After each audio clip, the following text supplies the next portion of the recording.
right, welcome to the celebration of the International Youth Day 2025.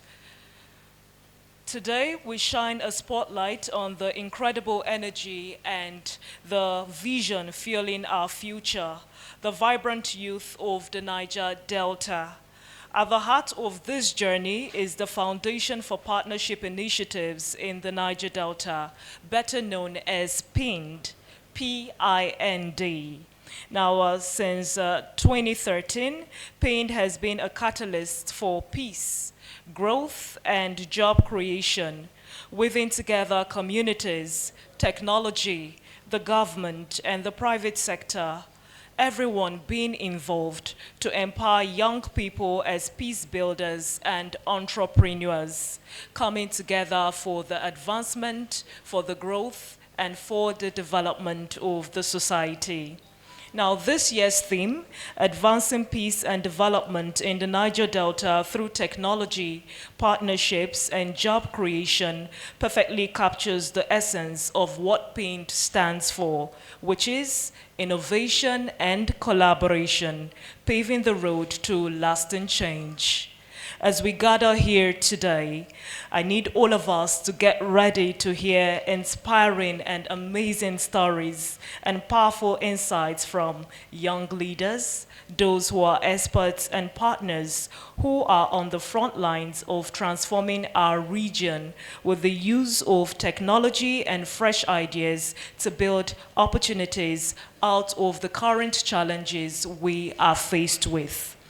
Now, before we dive into what we have today, what promises to be actually beautiful and inspiring, let me tell you about the real superheroes of the Niger Delta, our youth. Yes, they are the real superheroes of the Niger Delta, not the aged, not the elders, not those that hold offices. They are the youth, yes.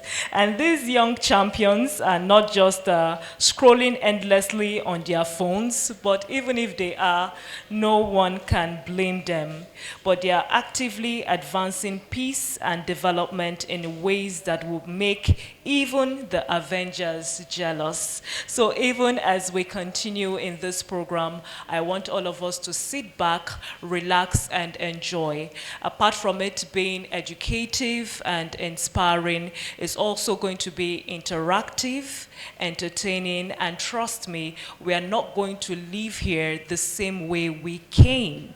My name is Perpetua Iboba. You can call me Pepe Didadem of the airwaves, and I am going to be your MC on this occasion. Well, before we continue, I need all of us to be on our feet as we recite the national anthem.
Thank you very much. Please, can we have our seats?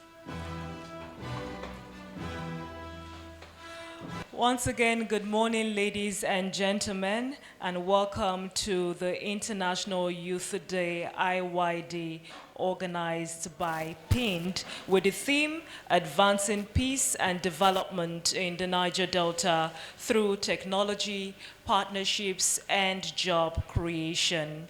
It's now time for our tone setting and welcome address, and to do this is no other than the Executive Director of PIND, Mr. Sam Daibo. Please, can we put our hands together for him?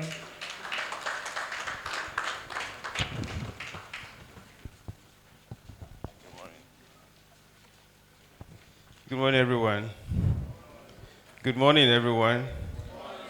I thought we were all youth. Why are we answering like old people? Good morning, everyone. Good morning, sir. Yeah. I know there's a general definition of youth, using the age bracket to define youth. But in my mind, I'm also a youth. So I won't use age to describe my youth. I use my heart to describe my youth.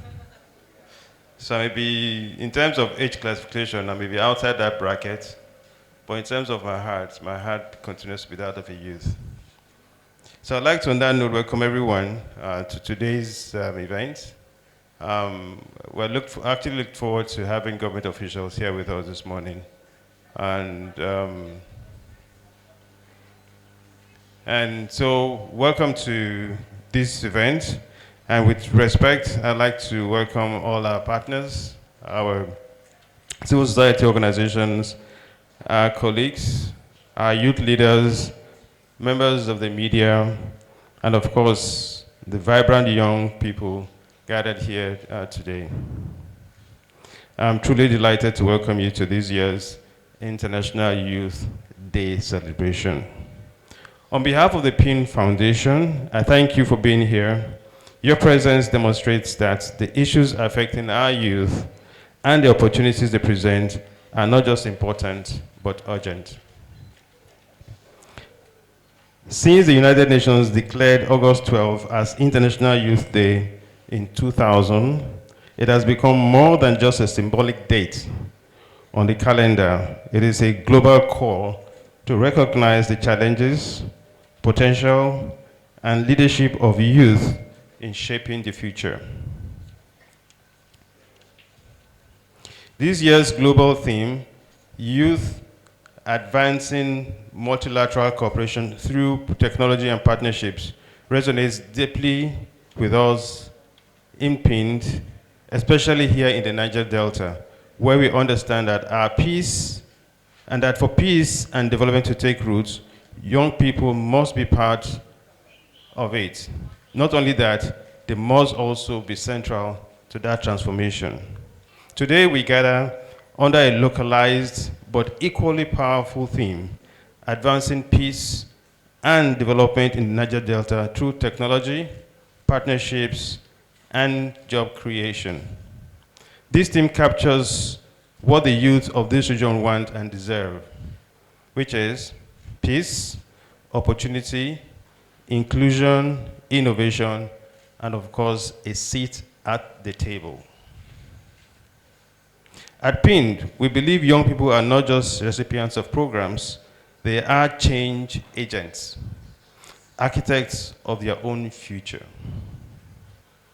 Since our founding in 2010, PIND has worked across 9 Niger Delta states to reduce poverty, promote peace, and expand access to inclusive economic opportunities. All our interventions, from conflict mitigation to market systems development, have one thing in common: empowering people and communities to drive their own progress. Our Youth Employment Pathways program is a prime example of that. Supported by the Ford Foundation, YEP has so far equipped over 11,000 young people across the region with in-demand technical, entrepreneurial, and soft skills. These are not just numbers. They are real people with real stories. Youth who were once unemployed or underemployed have become business owners, skilled professionals, community leaders, and employers of labor. Looking ahead, our new 2025-2029 strategic plan sets an ambitious target, and that is to reach 45,000 young people from unemployment to enterprise or decent jobs. We will achieve this by working hand in hand with TVET institutions, private sector actors, government agencies, and community organizations. Because lasting change can only happen through collaboration. Today is not just about celebrating youth excellence, it's about moving from talking to action. Through this event, we want to achieve at least the following: co-create scalable solutions for youth empowerment, share innovations that are working, and strengthen partnerships that can unlock new possibilities for peace and development. We will hear from dynamic panelists, experienced practitioners, and most importantly, young voices, people living the realities we aim to address.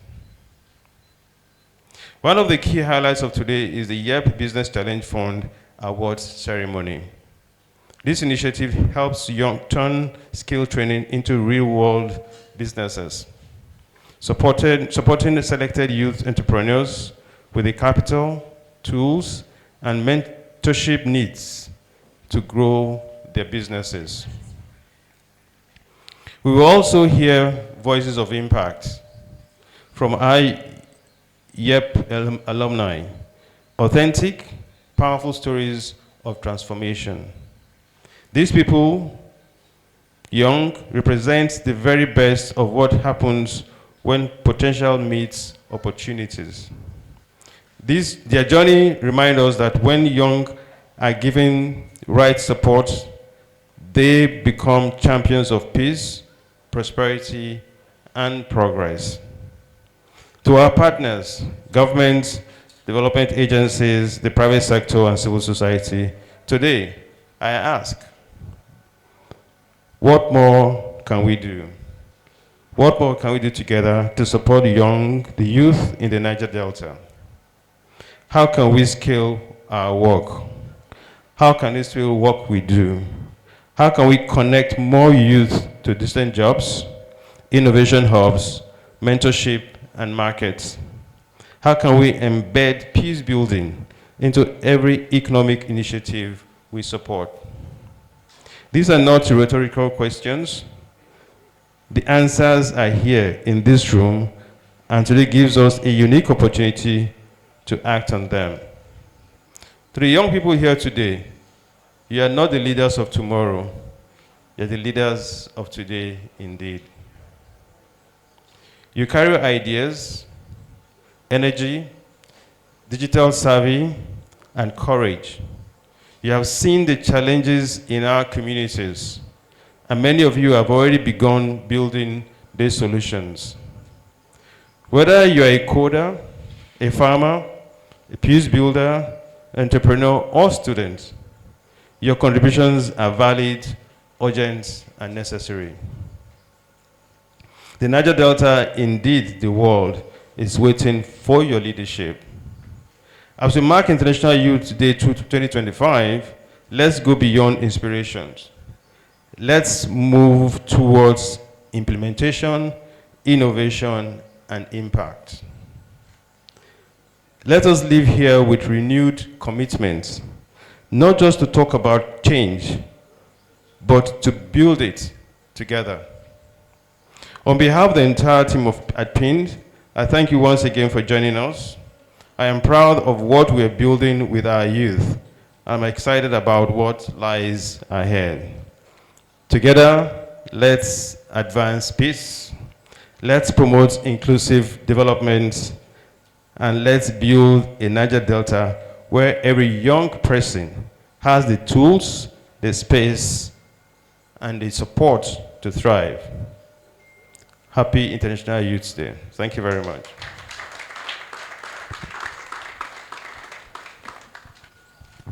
Please, can we put our hands together for Mr. Sam Daibo? He is the executive director of Paint, and if I'm leaving with one thing he said today, if there's anything I picked from what he said today,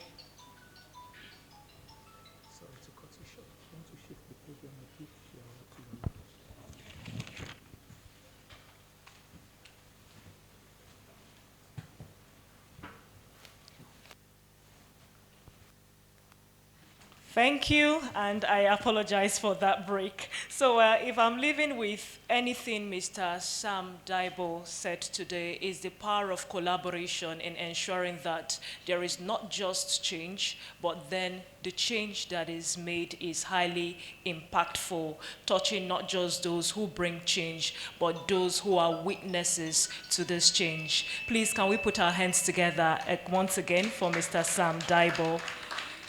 Thank you very much. Moving on is goodwill messages. We'll be having 2 goodwill messages, but we'll begin with Mrs. Chukura Nkechi Mado.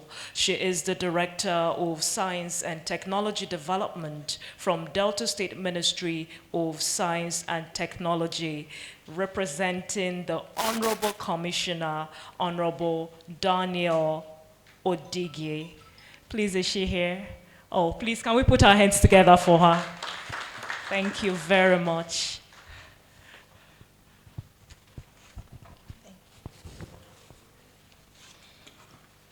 Good morning, everyone.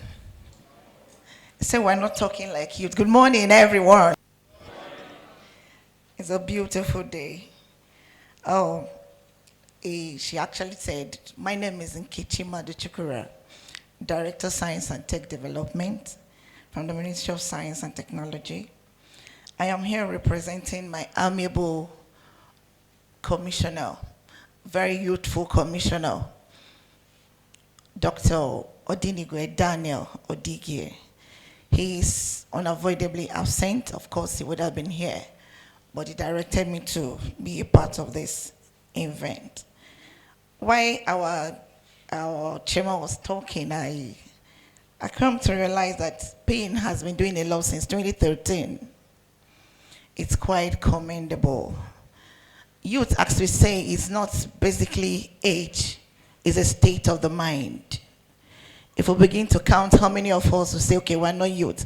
If you look at the age bracket, you will say, no, it's not meant for me. But the state of the mind. And obviously, when you tell yourself you can, definitely you can. I want to commend the initiative so far for Paint and what you have done. It is quite laudable, because if the youth is not inculcated in policy making, in things we're doing in the state, who will? I want to say we are really, really pleased and grateful to God for all you've done at Paint. And the Ministry of Science and Technology, we have opportunities. We have initiatives supporting the youth. One of them you know so well is the ICT Amplifying. There are other avenues of which we can collaborate. We have the TSAB that talks about the trainings for artisans and other freelance youth. It talks about technology acquisition program. Of course, we had that, and some youth were even promoted to do some things in lubricant making and all that. And we're catching them young, under the 774 youth, young Nigerian scientists. These opportunities are quite available for us to collaborate with. I want to assure you that our doors are open. Our doors are truly open, because when you support the youth, the nation at large will actually make a lot of difference. Science and technology is one of the drivers of the economic development. And today, a lot of youth are keen into that. So I want to say that we are open and willing. Our doors are truly open. And my commissioner is really mindful of what you're doing here. I want to say a happy International Youth Day, and for every youth, this is just the beginning. This is just beginning. Don't say no, because you can make the desired change. You can make the desired change we need. Thank you very much, and the Lord bless you.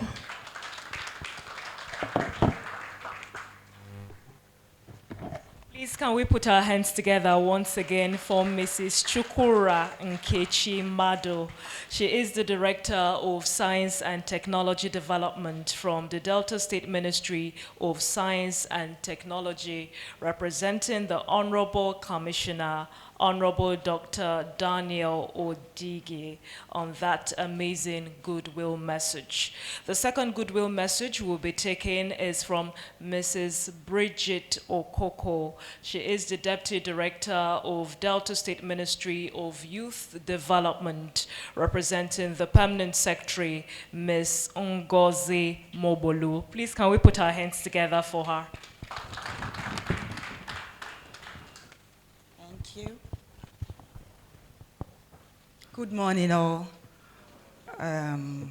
Like we say in Ministry of Youth Development, we build the youth and we build the nation. I'm here representing my Permanent Secretary, Ms. Ngozi Mobolu. She's unavoidably absent. She asked me to extend her warmest greetings to everyone here, and congratulations to the beneficiaries. Nigeria is a youthful population. We have 70% of youth in Nigeria, and I really am proud of Nigerian youths, Delta State youths, because Niger Delta youth, sorry, moving the country forward.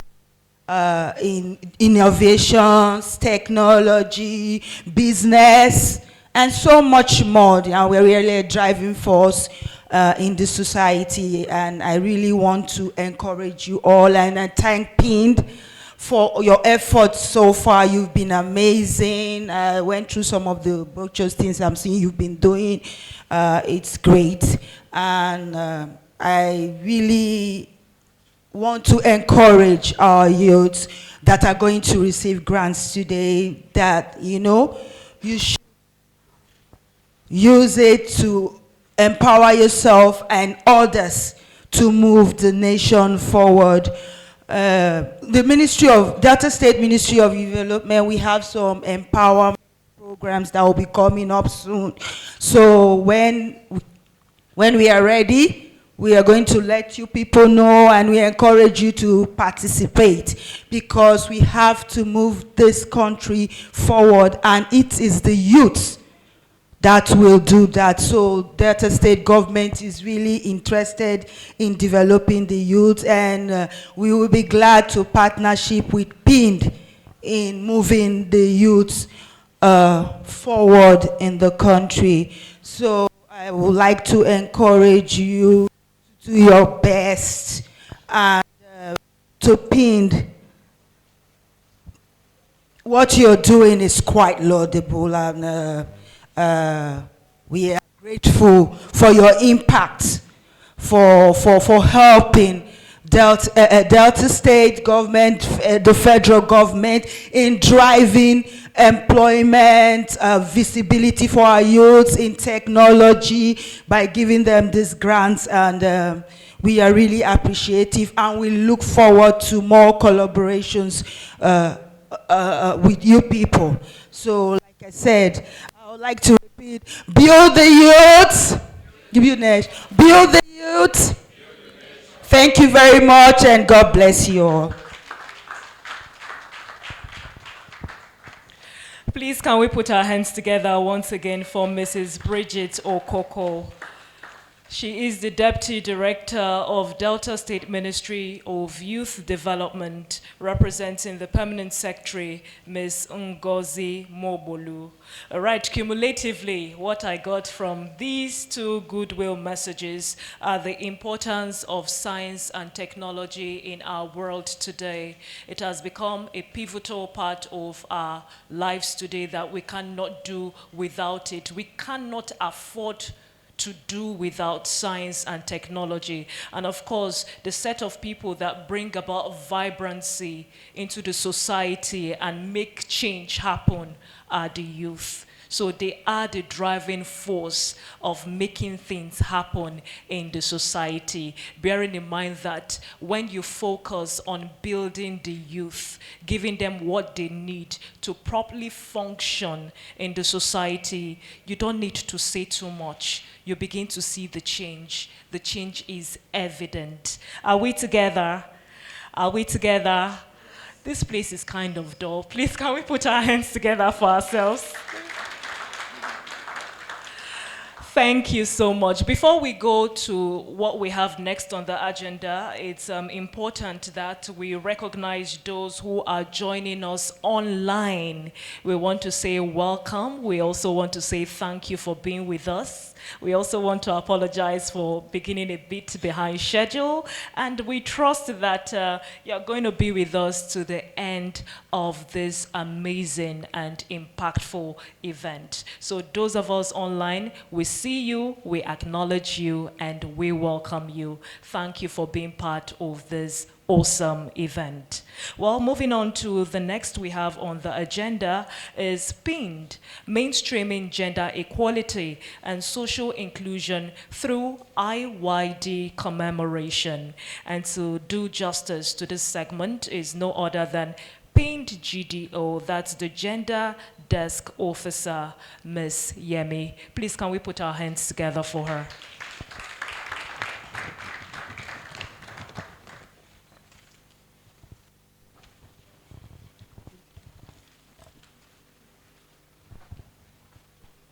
Good morning, everybody.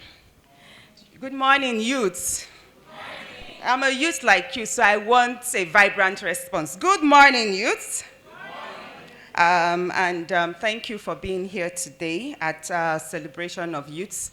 We would like to continue, and I'll be taking it off from where our ED left it. He's talked about how at PIND we actually are youth sensitive, and we ensure that is visible in all our activities, our programs, and our projects. So like I said, I'll be telling you a bit more stories, taking it off from where he left it, telling you a bit more stories of how we have, over the years, successfully mainstreamed youth in our programming. So I want to start by mentioning that the Youth Employment Pathways is one of our biggest supports to the youth of the Niger Delta. Its model as actually, and it's actually on that platform that most of the youths present here today are here.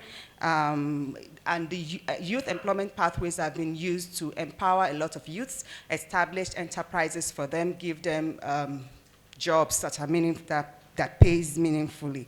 So I'd like us to give a round of applause to the Youth Employment Pathways team that are doing very well in the Niger Delta. We noticed your work. However, in addition to the Youth Employment Pathways, we also, through the IYD, we also mainstream youth in our projects. We ensure that international days such as today, like the International Youth Day, we create platforms where we actually nurture the skills of youth, and then we also create like connections, collaborations among these youths that some of them take forward. You know, they run with these skills, some of them, they start making money from it immediately. Before I go into my presentation proper, just one last comment, and then I move into my presentation. So I'll just go a bit into memory lane, not so deep, because from inception in 2010, we have actually been mainstreaming youth in our projects, our programs, and in our activities.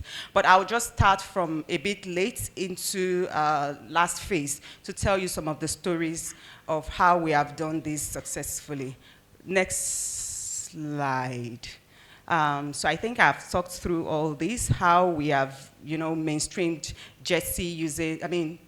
youth using the youth employment pathways model that has actually created jobs for the youth of the Niger Delta. We have tremendous stories, but that's not the focus of this presentation. This presentation, we're going to focus on IYD, how we have used IYD to mainstream youth in the Niger Delta, and some of the testimonials that we have gathered. So next slide. So like I said, we've done this from inception in 2010. However, because we don't have the luxury of time, we will not be going down into 2010. We'll just talk a few around the last phase of our establishment. So in 2021, we had International Youth Day activities such as we have now for youth of Niger Delta, and we focused on agriculture. We also focused on upcycling likes to build their skill of the youth, the young persons of Niger Delta, for them to be able to make money for themselves afterwards. So I'll move over to 2022. FOCA was actually, we facilitated an intergenerational intervention between the younger and the older generation. Mind you, what we do in PIND is we work with the UN or the global theme, and we sort of fine-tune it or incorporate it into what we do, and then have a sub-theme for every year. So for this particular year, we exposed 9 of our YEP students to a Niger Delta Youth Fest that usually is organized by young professionals, YP, to sort of enhance their skills on leadership, entrepreneurship, and things like that. So we have a lot of testimonials afterwards, after that intervention. So we'll move over to 2022. This was 2022. These are some of the pictures from our activities in 2022. So we'll move over to 2023, where the focus was on green skills for youth towards a sustainable world. And our focus was on green skill capacity building activities that could immediately lead to economic empowerment for youth. So as soon as they were done with the training or the capacity building, they could make money from it. So we focused on solar photovoltaic, and that's solar photovoltaic installation and waste upcycling. You see, these skills, they were transformed immediately into money making for the youth, because these were necessary skill, or these are necessary skill for the Niger Delta region, especially in some hard to reach location where there is no power. Imagine a youth equipped with such a skill and free of charge. And we equipped them with kits afterwards. So they were able to start installing solar systems in households immediately after the training. And also for the upcycling, they were able to use the skill, look for abandoned tires, waste products, things that looked like waste products around them. They were able to upcycle them into furniture, into finished goods, and they were able to start selling immediately. So I'll show you some of the pictures. I'll show you some of the pictures backward a bit. So you see, these were practical sessions of the training where these youths were being taught how to, from start, install these technologies. And we also moved downwards. You see some of the mock products that were done after this session. It was a 3 days or 4 days event because we didn't want to just rush it on a day. So we actually took our time. We did the theoretical session and we had the practical session.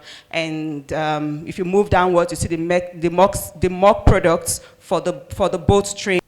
You see some tires that were already transformed into finished goods, and you see the solar lights over there. And like I said, these youths were able to run with this skill. It didn't require too much time for them to use. So they were able to run up with the skill. And if you go down on the slide, you'll see some testimonials from the youth. So these are some of the testimonials from our participants having participated in our Youth Day activities. Like I mentioned, I am not talking about the YEP project, which is our #1 support for youths of the Niger Delta. This is just as a means of joining the global community to commemorate the International Youth Day, to celebrate the achievements of youth, to show that as an organization we have commitment to support the cause of youth. So you can see some of the success stories from participants of the Youth Days, and it goes on and on. But time will not permit us. But if you go up on our website, you see some of all these testimonies with pictures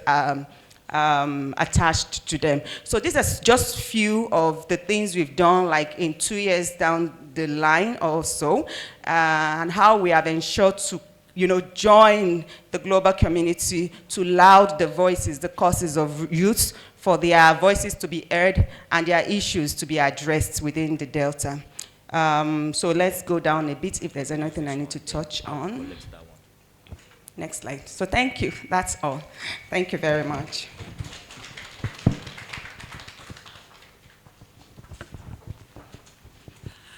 Please, can we put our hands together once again for Miss Yemi? She is the Gender Desk Officer for PIND. Yes, and if there's one thing I'm leaving here with concerning what she said, like Mr. Sam Daibo said, is the power of collaboration. No man is an island. You cannot do it alone. Even if you have an idea, you've got to bring the human resources, the material resources, and everything to ensure that what you want goes right. The power of collaboration in ensuring that the goals and objectives of PIND get to the target, what they are targeted at getting to. Thank you very, very much, Miss Yemi, for doing justice to that. Okay, moving on quickly, we are going to start our first panel discussion. Yes, our first panel discussion, and the first person we have on our list is Comrade Ifeanyi Michael Eguyenga. Please, can we put our hands together for him, even as he comes to sit?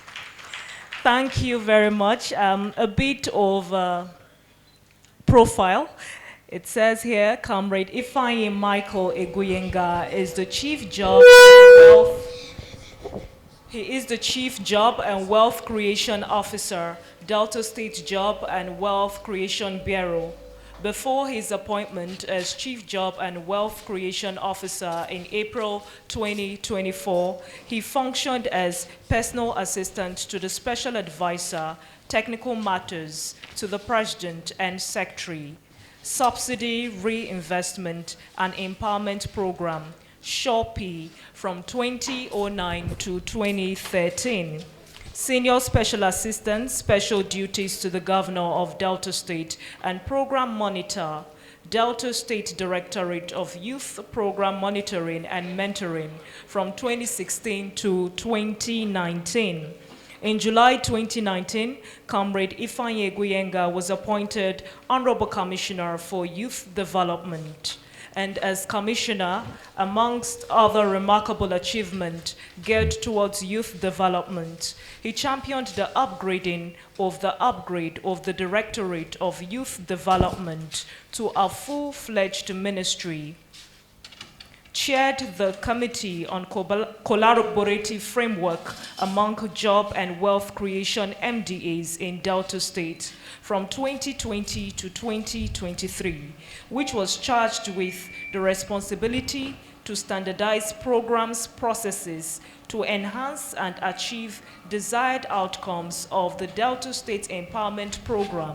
And he also was a member of the Steering Committee Delta Cares Program. Please, can we put our hands together once again for Comrade Ifeanyi Eguyenga. Next on our list is Mr. Nwamara Victor. Miss, sorry. Oh, Mrs. Oh, I'm sorry. Mrs. Onwamara Victor. Please, can we put our hands together for her? Yes, please. Yeah. Yeah. That's fine. Yeah. Okay, so Mrs. Onwamara Victor is a visionary entrepreneur and fashion educator with a passion for empowering underserved communities through creative enterprise and capacity building, with a background in computer science and specialized training in fashion design. She blends technical and expertise with artistic innovation to drive social change. As CEO of AMI 6015 Global Enterprise and Director of Seoul High Limited, she leads initiative at the intersection of fashion, education, and project management, mentoring youth and women to become economically independent and creatively fulfilled. Her SimStarters project empowered over 40 disadvantaged youth and women with vocational and soft skills across Calabar, Warri, and Ile Oluji. She partnered with Pint and Batve to introduce training in catering, aluminum profiling, and fashion design in Okitipupa and Ile Oluji. She remains an active member and facilitator for youth-led initiatives, promoting ethical leadership and self-development. All right, moving on next is Mr. Bright Jaja. Can we put our hands together for him? Yes. Welcome. Mr. Bright Jaja is a distinguished Nigerian social entrepreneur and youth advocate renowned for his significant contributions to tackling youth unemployment across Africa through innovative vocational and technical skill development. In 2012, Bright Jaja founded Redance Africa, a non-governmental organization aimed at motivating young Africans to develop and hone their skills. His vision for skill development further crystallized in 2017 with the establishment of I Create Africa. As a hub designed to address unemployment, I Create Africa elevates the profile and recognition of vocational skills, making a profound statement against the societal stigma often associated with these professions. Under Jaja's leadership, I Create Africa has launched the I Create Skill Fest, an annual event celebrating the talent and potential within Africa's vocational sector. This festival has showcased talents across 22 skills in 5 different sectors, including construction, creative art and fashion, ICT, hospitality, and automobile technology. To date, I Create Africa has trained over 38,000 individuals, facilitated employment for 24,000, and supported 5,000 entrepreneurs with startup capital, with all beneficiaries cumulatively generating over $2 million in monthly income. Can we put our hands together once again for Mr. Bright Jaja? Thank you very much. Moving on, we have Mr. Edwin Chukuma. Can we welcome Mr. Edwin Chukuma? Welcome. Mr. Edwin Chukuma is the former Director General, Asaba Chamber of Commerce, Industry, Mines and Agriculture. He's also the Managing Director, NK Chooks Nigeria Enterprise, a labor supply contractor. Edwin Chukuma served as the Delta State Government Business Mentor for startup businesses during Okowa's regime. Please, can we appreciate him once again? Thank you very much. Moving on, we have Mr. Patrick Ebe. Mr. Patrick Ebe. Oh, welcome, sir.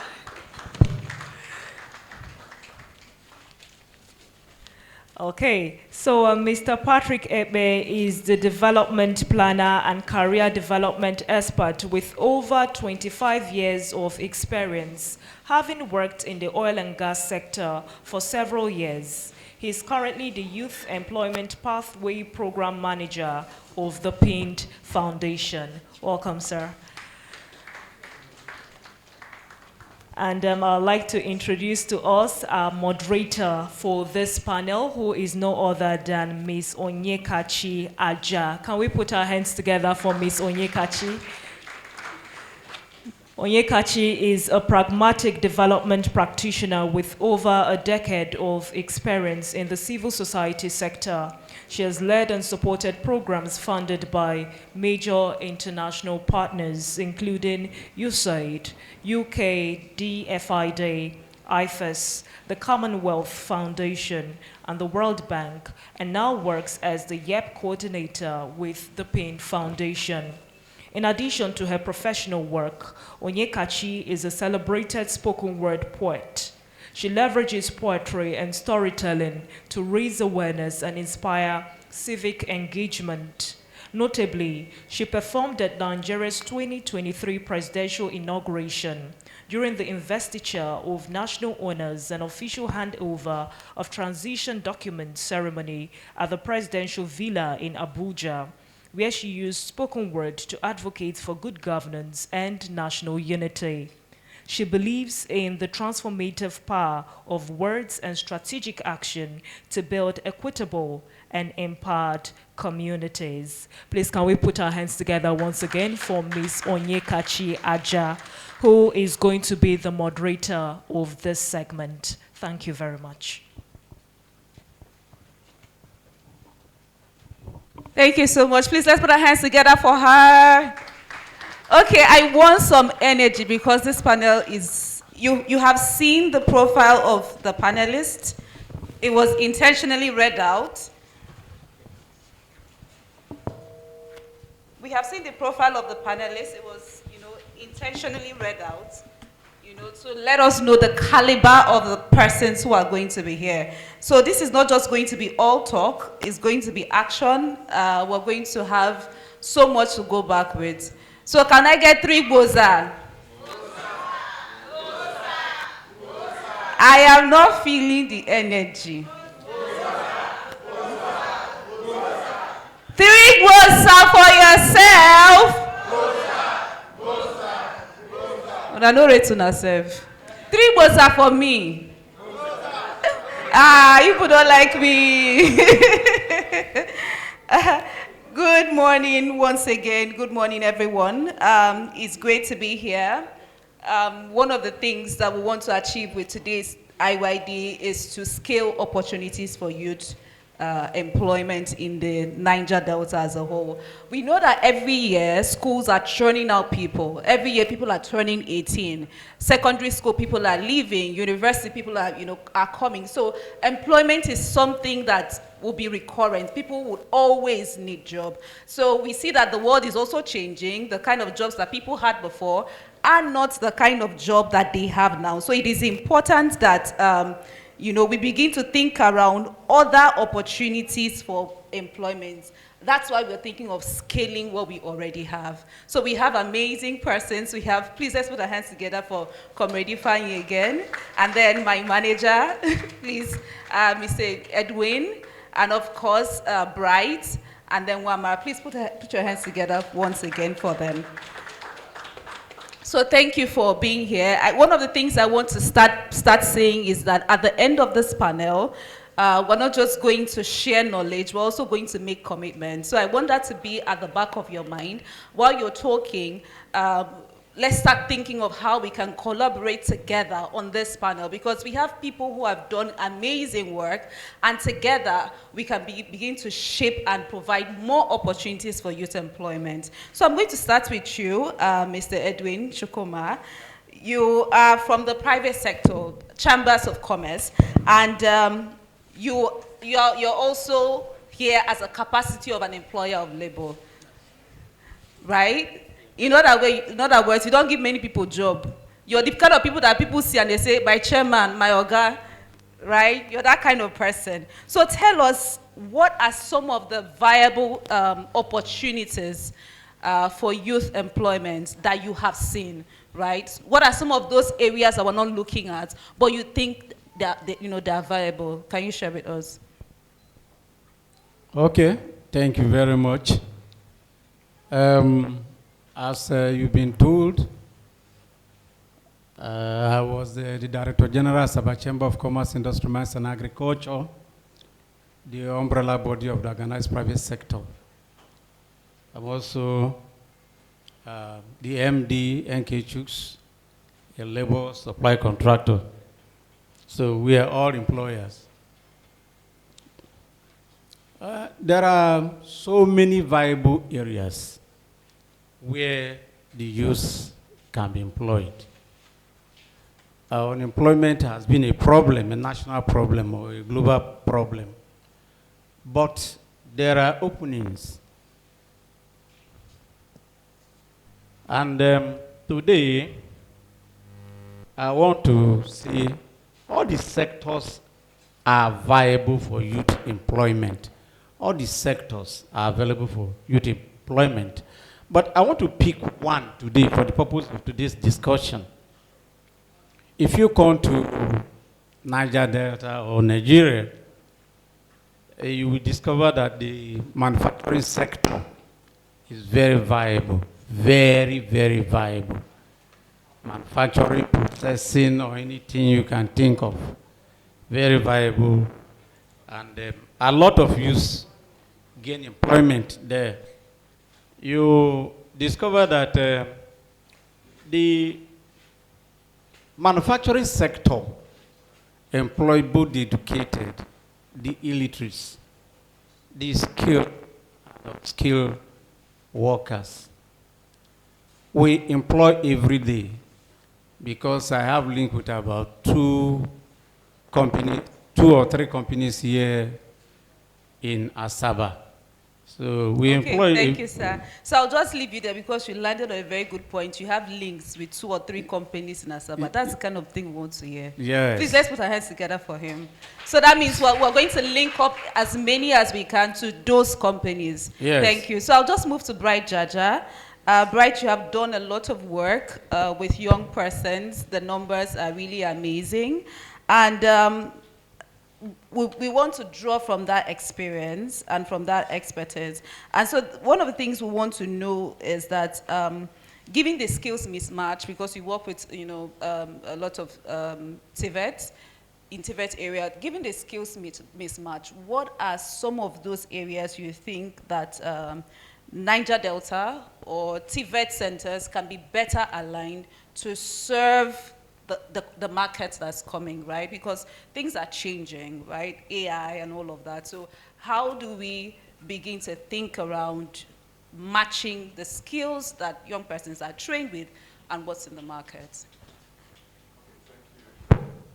Thank you very much. I'm sure some of you are asking, why am I wearing shades, right? The reason why, because it affects my eye.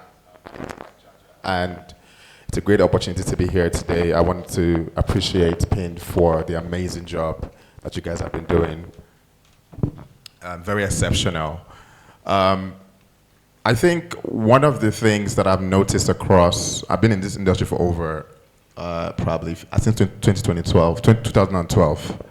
And one of the things I've noticed about all the different organizations, whether it's private sector, whether it's development agencies or government, is the fact that we solve the problem from the surface because we want quick result, right? So we say, oh, there's unemployment here, let's go train 3,000 people or 300 people on tiling, carpentry, hairdressing, all of that. And we forget that you cannot build a house from the top. You have to start from the foundation. There is a huge problem with the foundation. And it cuts across the educational system, the workforce, the labor market, and even the employers. And I'm yet to see a government, whether state or federal, I'm yet to see a development agency that is willing to start from the ground. And the reason why I said this is this. The reason why, let's look at the data. Niger Delta has the most adult literacy in the whole of the country. About 95% in River State, that's people that are educated. Delta State is about 85%. When you go to the north, it's about 37%. But also, Niger Delta has the highest unemployment. Please make it make sense, right? We don't really look at numbers when we design programs, right? And this is because there is a huge gap. Before there's a mismatch, there's a gap. There's a huge gap between the training and the training system and the training techniques with the demand of the labor market. We do not work with labor market information to design training. I've always said this. I'm like, if it was possible, I think most of the institution, students, graduates should be able to sue schools for not giving them the right education that would meet the job market. If I pay money to get education and I come out of school and I'm not able to get a job because they're telling me that I don't have the right education or the right skills, I should be able to sue the person that trained me. I paid you for it. It's a service. But that is not aligned with our society. So I think the core problem is that information. The information between understanding what the job market needs, having that clear understanding, having a communication pipeline between the job market and the educational system. Okay, so how do we bridge that gap? We bridge the gap by getting data. Do we know in Delta State today how many plumbers are required to solve the problem? Do we know how many tilers or how many POP installers we need? We don't have that information. So you wake up in the morning and you just train people. So when you train them, there are no jobs because it doesn't match. So all we need in all of this is getting information, understanding what the needs are, and then matching that with the training institutions. Thank you so much. Thank you. Please, let's put our hands together. So I'll move over to Wamara. So you are an entrepreneur. You have a TVET running in fashion and all of that, and you're really, really doing great. One of the things that we want to find out from you is, as an entrepreneur, working with young persons. One of the things that PAIN does is also to promote peace, and the work we do with young person is, to get them engaged so that they have better alternatives than violence.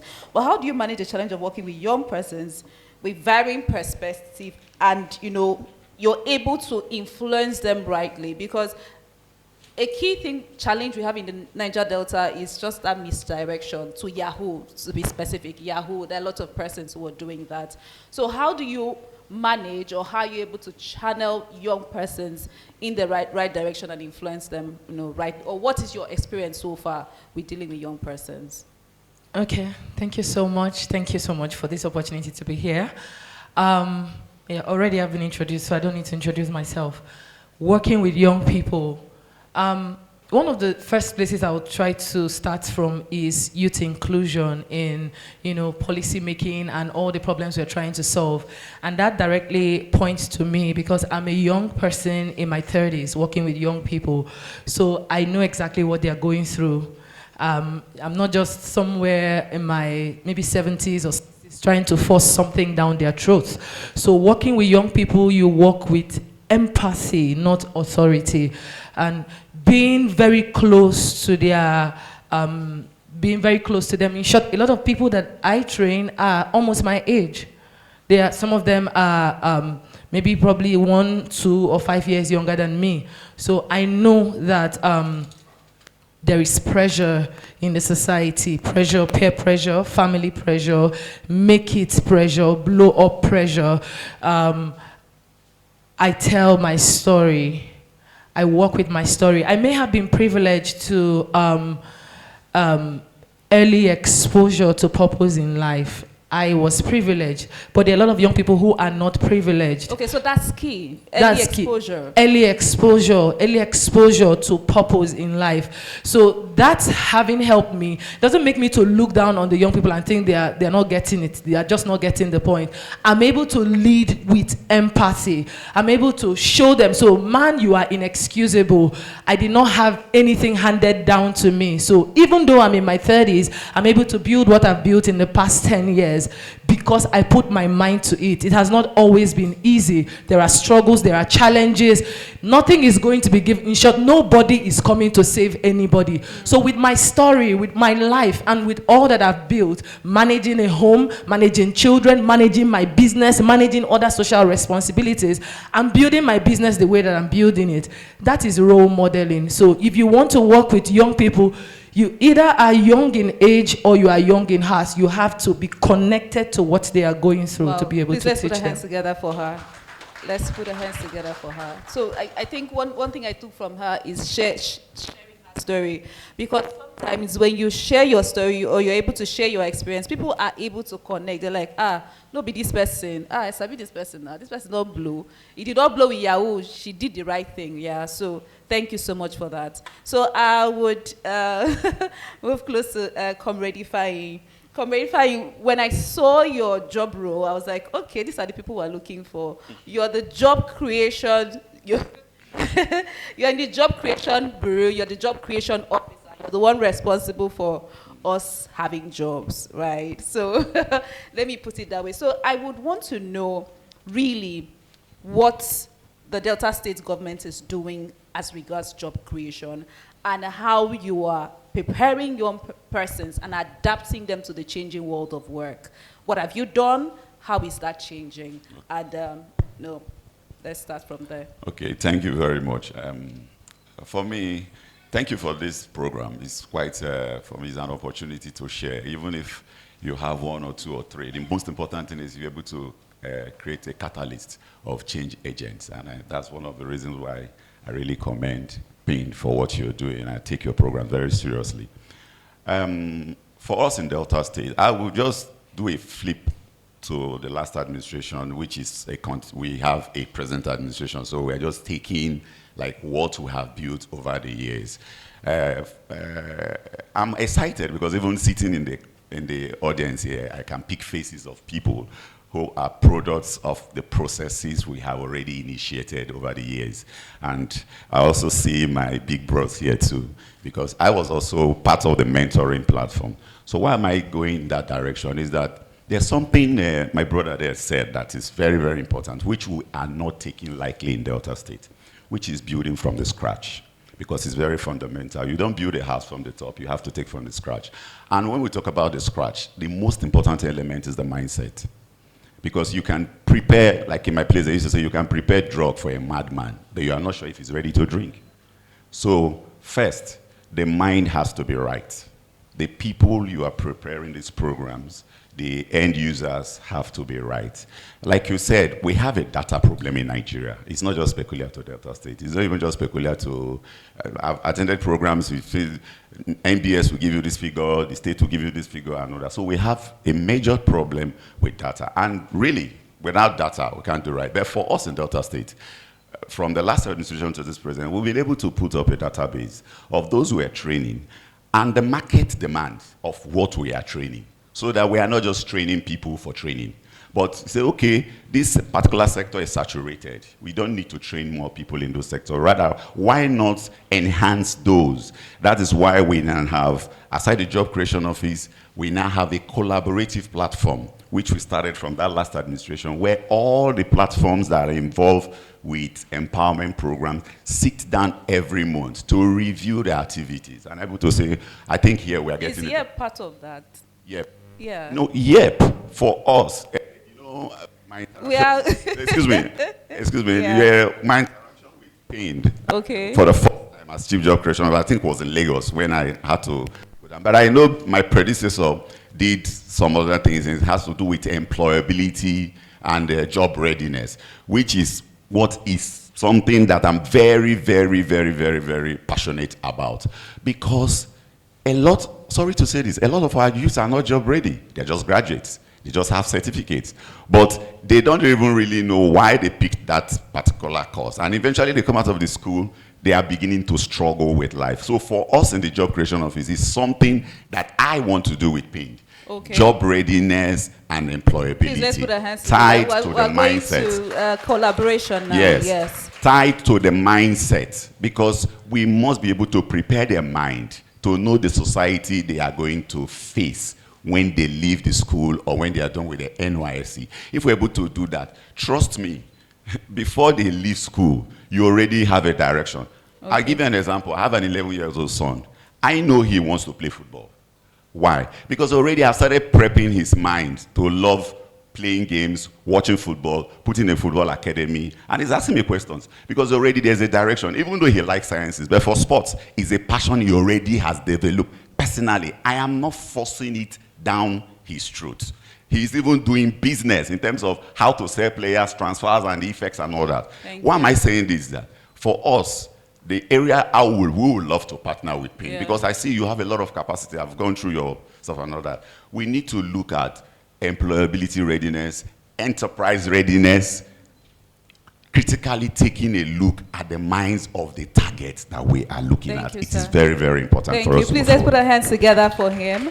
I like the fact that he's a government representative saying this. So, so when we knock on doors, you know, there are the algas at the top, so we know that we'll make headway with that. So, I would want to speak, want Mr. Patrick to speak on, you know, how TVETs can better sustain themselves.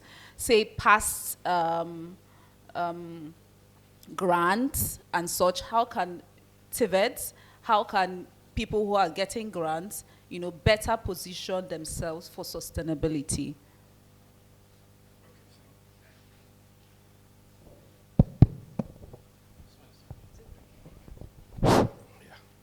Thank you so much, Onyeka.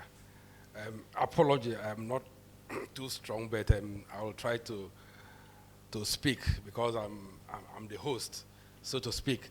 Thank you, Comrade and Job Creation Bureau, and thank you, Chambers of Commerce and Jaja, and our able partner, Mwabara. So it's a good opportunity, and PIN has been doing so well in the Niger Delta region.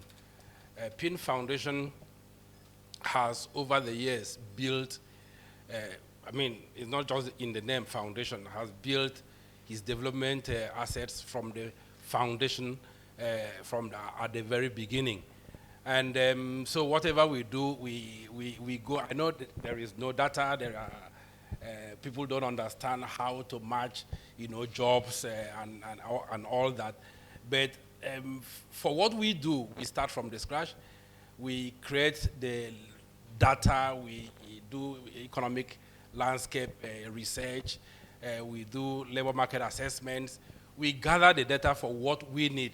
So even in all other programs, apart from the youth development program, we have the data to be able to drive development in the right direction and through the right process.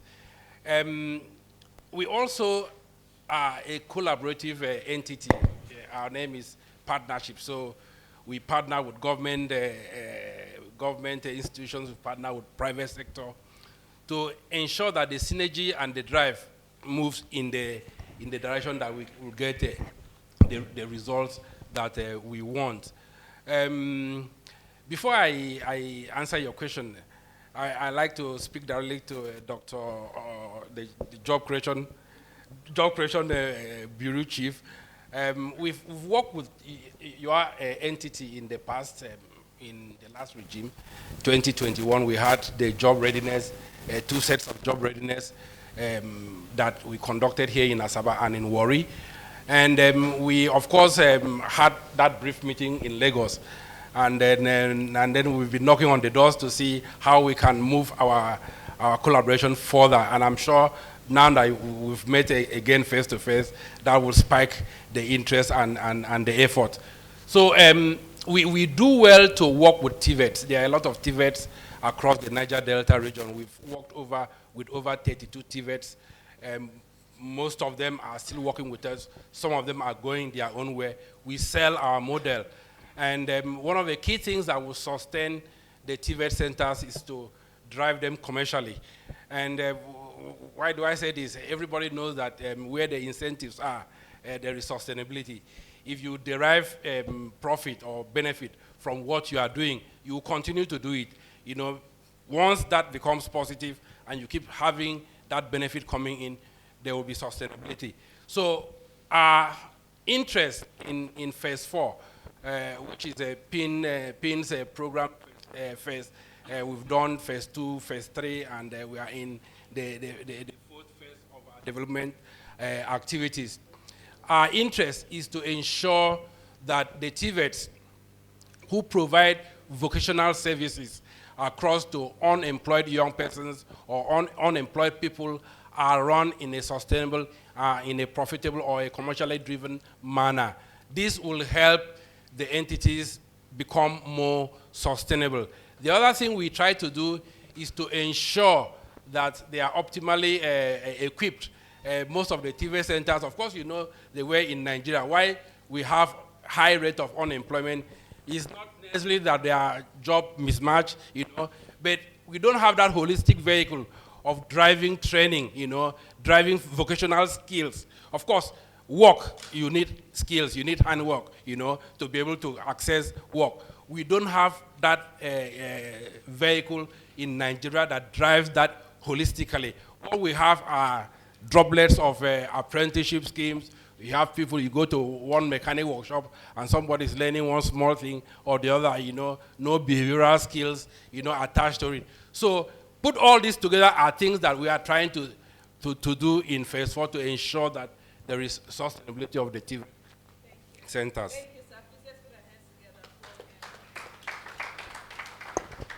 together. Thank you. One of the things he pointed at is commercialization and the fact that there's need for a holistic approach when dealing with TVETs and such. So I'll just move to Bright. I am really interested in technology and the way it is changing things because like it or not, the world is changing and young people need to adapt. So I would want you to share with us how technology can help us adapt and scale opportunities for young persons.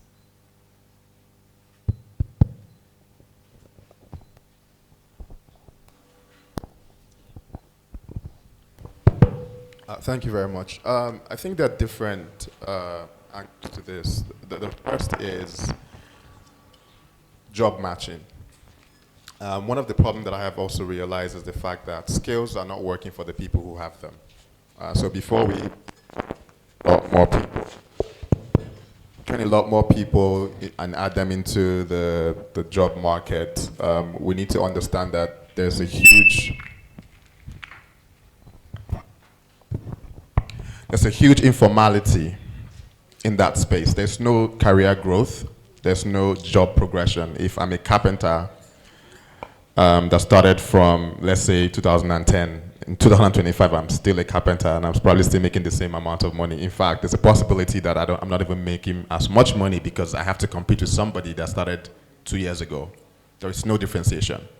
That is one of the biggest problems. When you look at the formal employment structure, you start from level 1 and then you grow and you have a lot of experience and then you go to level 2 and then there is a target to where you need to be. But when it comes to the trade space, it's very informal. There's no growth trajectory, there's no pathways. I think that's one thing that we can use technology to do. We can create what we call the skills passport, where you have different level once you're able to achieve a level of training, you're able to access a level of passport that has a tick, where with that you're able to have a certain level of payment or access to a certain level of jobs, so that there's a growth level across that.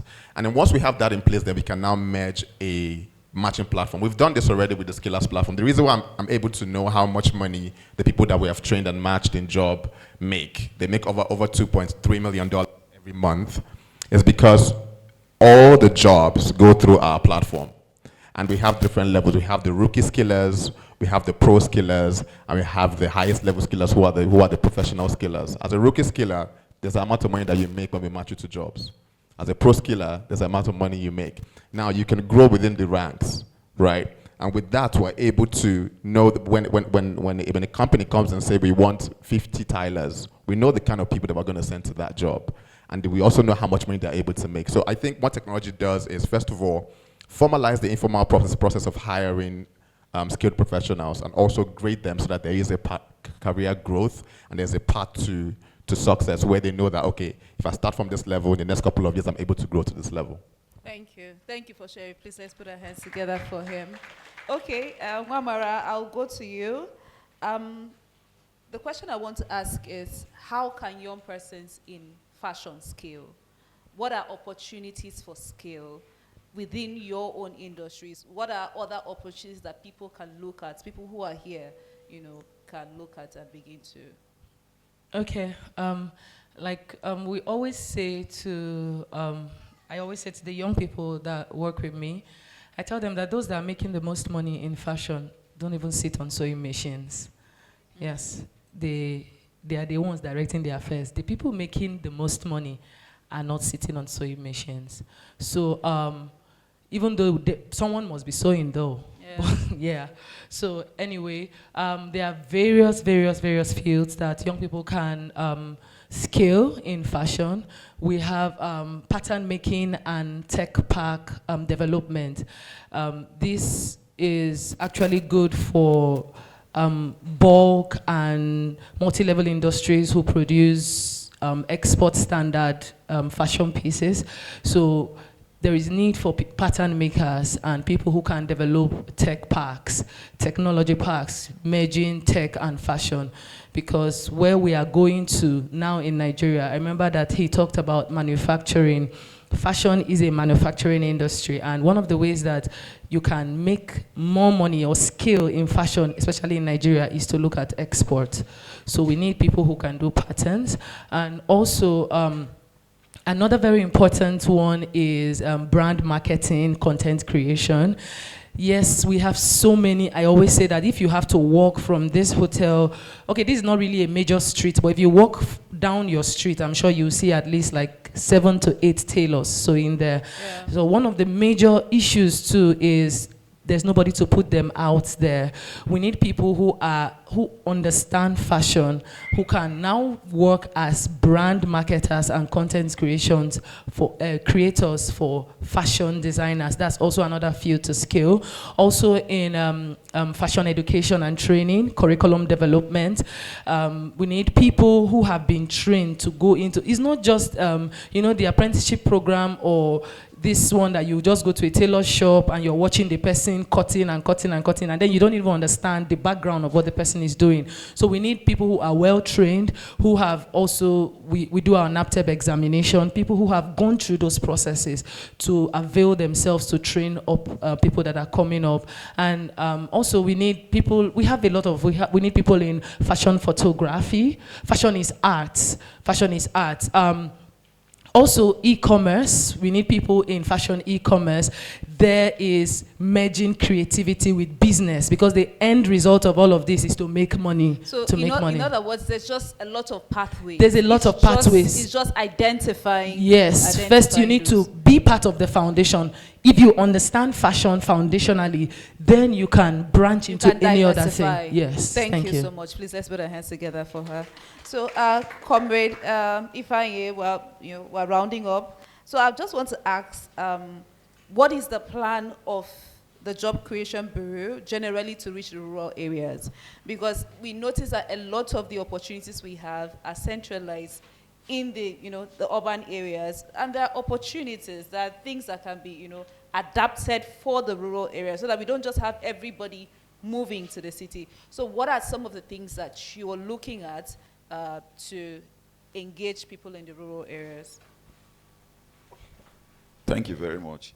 I think first, there's a lot we've done before, and there's a lot we're doing now in the current administration to help the local economy to develop and also mitigate rural urban drift.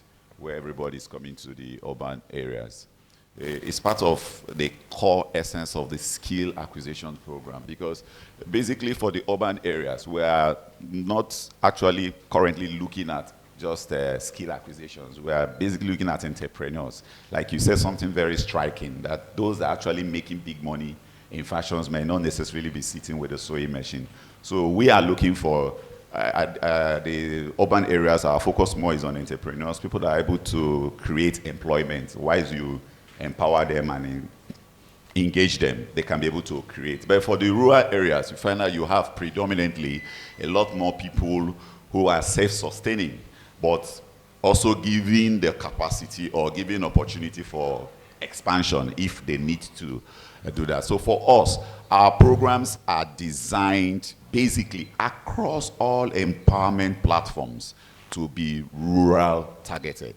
Rural targeted in the sense that the skill acquisition program, in the sense that those in the rural areas are not discouraged. Okay, so there are programs in the rural, yes, or you're going to begin to look at the rural? No, there are programs. We are not beginning to. We've already started looking. I said before and now, like in the Ministry of Youth, there's a program that while I was commissioner for youth, I had a program, Rural Youth Skill Acquisition, which was basically designed for rural dwellers. And we take the forms to them, we do the trainings then, we pick the trainers, bring them to train them there, we do the empowerment there, and we know that they are resident there, and the DYMM monitoring, they go there to give them mentoring talks, pep talks, post-training, to help them stay in That's business. impressive. Please let's put our hands together for him. Because we're really about inclusion, right? Yes. We're really about inclusion. Yes. We don't want anyone to... And even in the current administration and the more agenda, it's something the governor takes very, very critical. Domesticating, having domesticated programs for the rural dwellers, even whilst we are taking care of the urban dwellers and those that have capacity to upscale whatever opportunity. Thank you, sir. So we're just going to round up. I'll just have you give your last words regarding opportunities and models to scale youth development. But I also want you to add the part, I think you already started out on that, how you're going to either partner with either YEP or anybody on this panel to be able to, expand opportunities for scale, because we want to harvest something at the end of this panel. So your last word, and how you're going to, partner to collaborate to see how we can, have better opportunities to scale for young persons. Okay, first, on my final note, I want to commend PIN for this initiative, for this program, even for the grant. I just want to add that the current administration of Governor Sheriff Oboroweri has given out grants in excess of over 250,000 persons across different platforms, from my platform, from the humanitarian platform. And we can track them. Trackable, database, raw, I have them.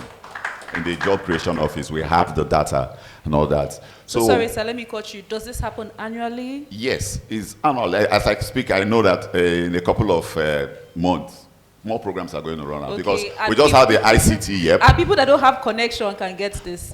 Basically, that is something. Because they are here. Do you have connection? Wait, I want to say something. I want to say something. I like the question you just asked. Yeah. That is where I would like to. We are in an era where you talked about technology, AI, social media, very potent. But at the same time, it can equally be destructive. It has this backside. So sometimes, there's these information flyers and all that. I want to say here that opportunities that is given out from the Delta State government in terms of program is given out for all.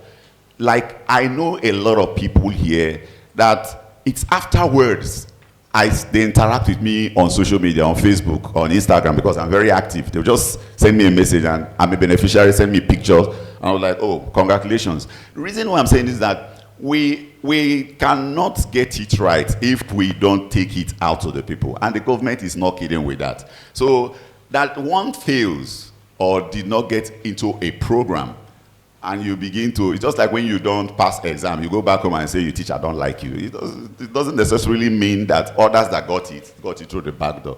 So first, credibility of every program process starts from the selection process. And that is something we don't take lightly, because we want end users. Why am I saying this? I am happy sitting here. I don't want to put faces, but there are people that I'm seated here. I didn't invite them to this program. But they are businessmen and they are business persons who are doing very well, who government has enhanced. And they came into this program without any connection.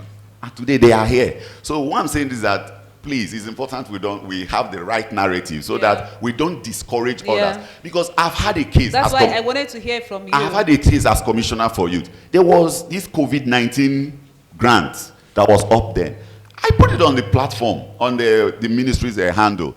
And you see a lot of comments, fraud, blah, blah, blah.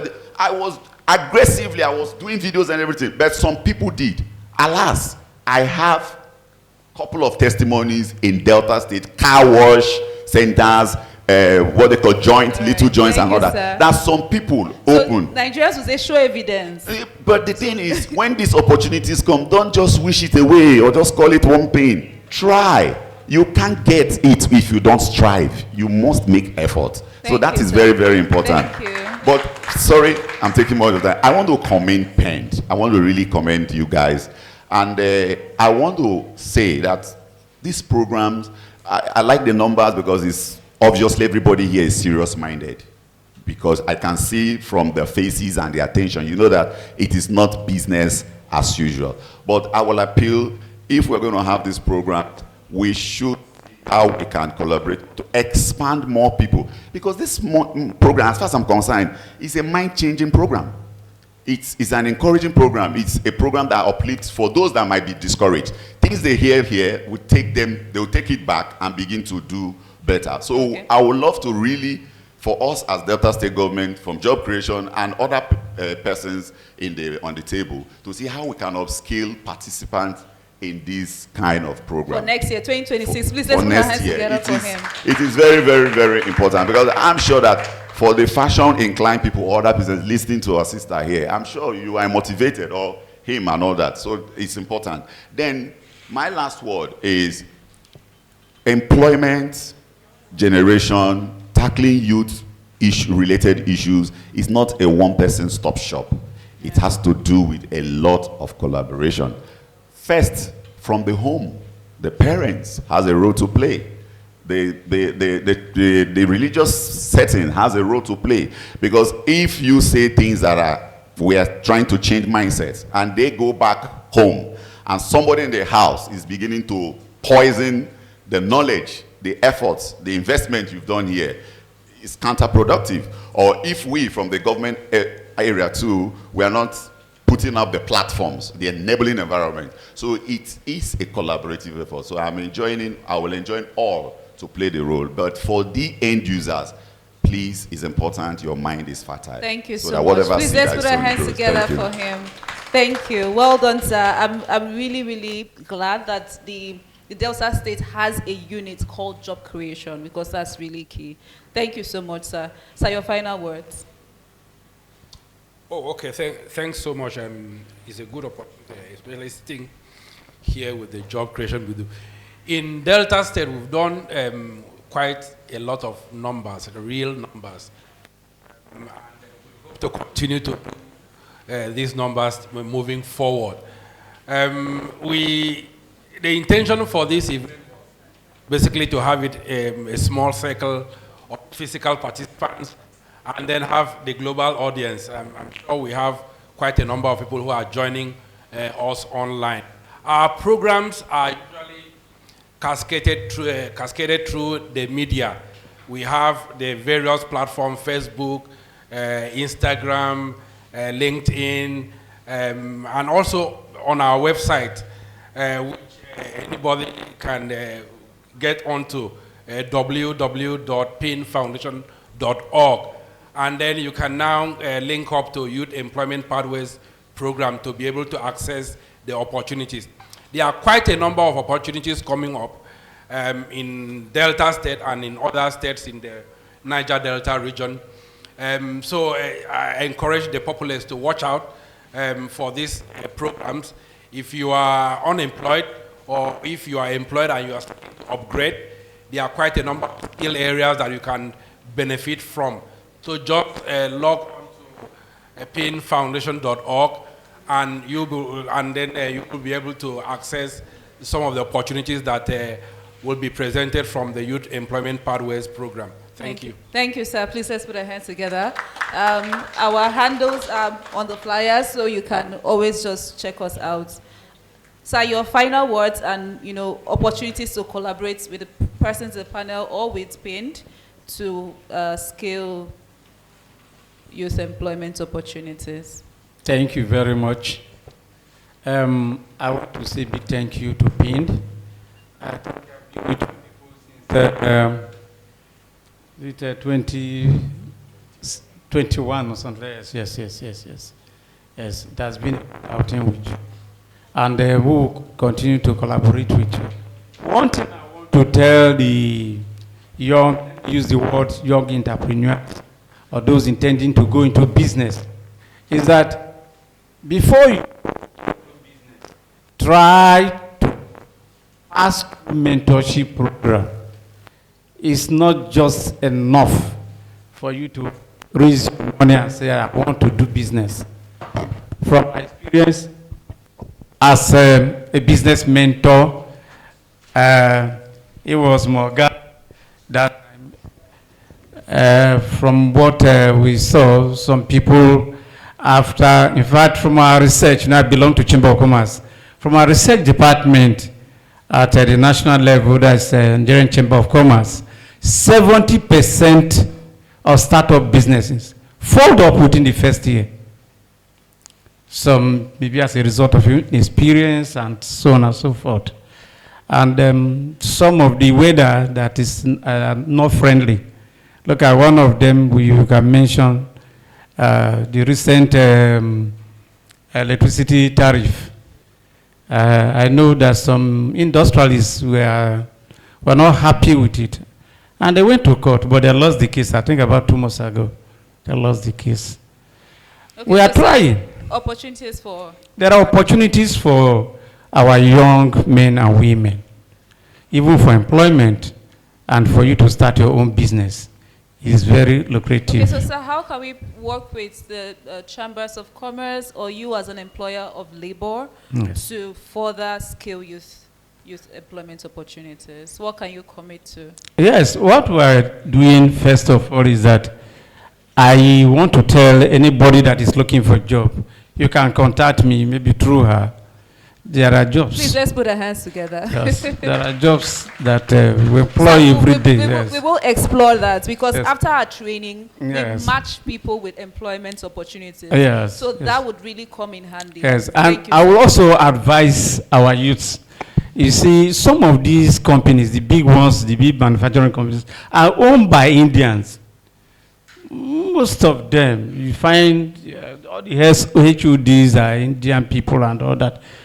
You can think of GSM, the Wonder Park, and the Eastern Metal and all that. They're all Indian. Thank you, sir. So Nigerians should, take over. Yes, we should Thank take you, over. sir. We should Thank come you. over Please let's and put our take hands over. together for him. Thank you. Yes. Please, sir, just so Bright, let's get to you. Same question, last words, and collaboration opportunities. Thank you so much. I think for me, I think I have three sides to my closing. The first is to the government.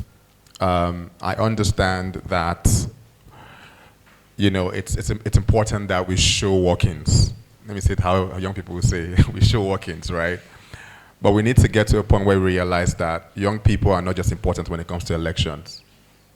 That's one. Two, skills development is not a charity program, should not be seen. And I think that's one of the biggest things. When we get into office, we'll train 50,000 people. It's not a charity program. The more you keep seeing it as a charity program, the more the more it doesn't, it doesn't turn into a sustainable project. Yeah. It has to be an investment. When you invest in something, you're looking for returns. We have to change the perception of how we invest in skills training. It's an investment. If I invest money in you to learn how to make caps, I'm looking forward to my return of investment in the next 5 years. And you have to tell me how I'm going to make that money back. It has to be an investment. It has to be sustainable investment. That's one. Two, to the private sector, we need to collaborate more. by sharing information. We need to share information about our skills gap, our skills need. The world is moving so fast that when you go into your university in year 1, before you get out in year 5, the world has moved past everything you've learned. I am part of the community that creates most of the most amazing artificial intelligence. And every day, like while I'm sitting here right now, we're on a WhatsApp group, about 4 new AI has been created. Just right now, as we sit here. It comes per second.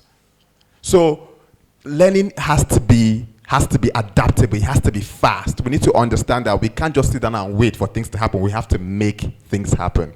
Finally, for collaboration, we're very open to collaboration. We've been able to achieve all we've achieved right now because we collaborate from GIZ, Bosch, World Bank, all of the different organizations. We need to be very open to collaborate and work together. And we need to work together from, like he said, the mindset and the perception. We invested over $500,000 to produce a TV show. I don't know if you guys seen our TV show. Literally the first of its kind in the world. It's called The Builder Show. You can give them the link. It's called The Builder Show. You can go on YouTube, Builder Show Africa, where we had 4 different countries come to compete. And that was just basically to change mindset. That's how much we invested. For us, we don't treat skills as a charity case. We treat it as an investment. So when we produce a TV show, right now we're discussing licensing the show to America, to Europe, because it's a product, right? So investing in the mindset, investing in data to be able to understand what the skills gap are, and formalizing the informal process of how skilled artisans are hired. Thank you. Thank you so much. Please let's put our hands together. Amara, your final words, and of course, thank you so much. Opportunities for collaboration. So my final words, I think, is going to go directly to people like me who are entrepreneurs, social entrepreneurs, who are also trying to build TVETs. There are a lot of things that were said here about youths not being ready. So I would like to say to people like me who are building TVETs and training and vocational centers, please, it is important for us to use real life issues to train our people. We've gone past theoretical trainings now. When I was in the university as a computer scientist, I did not know anything about a computer until after I graduated. Like, I didn't use a computer, right? But we've gone past that now. So please, it is important for us to partner with local businesses, industries, and all of that to come up with real life curriculum, real life things, so that when we train these people and they come out, they'll be useful to the society. And also, I want to also advise for those who are doing what I do to get your accreditations right, so that you can partner with the government. Last week we got our NBTE accreditation, and I have been pursuing that because a lot of times when there are partnership opportunities, they will ask you, do you have your MBTE accreditation? We have a lot to offer, but we can't go into that space because we don't have the accreditation, but we finally got it last week. So don't just do it because of the money. It is sweeter to get money after you impact people. You have much more global entrance, you have much more global recognition when you are making your money and changing lives. So as much as possible, get yourself ready to be able to be accessible and to have access to the people that matter, the government, the organizations that matter. And finally, to the young people, nobody is coming to save you. No matter the English that anybody speaks, no matter what anybody says, and how much heart they have for you, the only person that can save you is you. And you have to take your life into your hands. I believe that after now, you that is sitting down here, 3,000 other people will thank God because you made a decision to take your life into your hands. Thank you so much. Please let's put our hands together. Thank you so much. And with that, we have come to the end of an awesome panel. So I like the way that this panel is centered. It's either you get direct jobs from job creation or chambers of commerce, or at TVET, if you want to become an entrepreneur. She has given us clues as a TVET center, and of course, Bright has also shared ideas as to how we can better align and, get opportunities for youth employment. I want to say that really, as I said when we're starting, we're constantly churning out youth who need employment. And it's on all of us to give, to provide opportunities. Because if they don't get employed, they're going to turn to violence. And it's going to still affect the city that you live in, really. So in other words, you're doing it for yourself. Once again, let's thank our panelists with a round of applause. We're going to take group pictures, and we'll invite our ED to join us for a group picture. Please, let's put our heads together for them once again.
Please, can we put our hands together for the panelists, even as they return to their seats? It's not loud enough, please.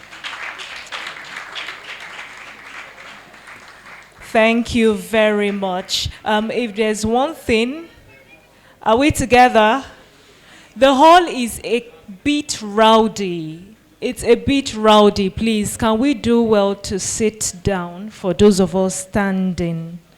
All right, thank you so much. If there's one thing I learned from this all-encompassing and broad panel discussion is the power of networking. No man is an island, no man has it all.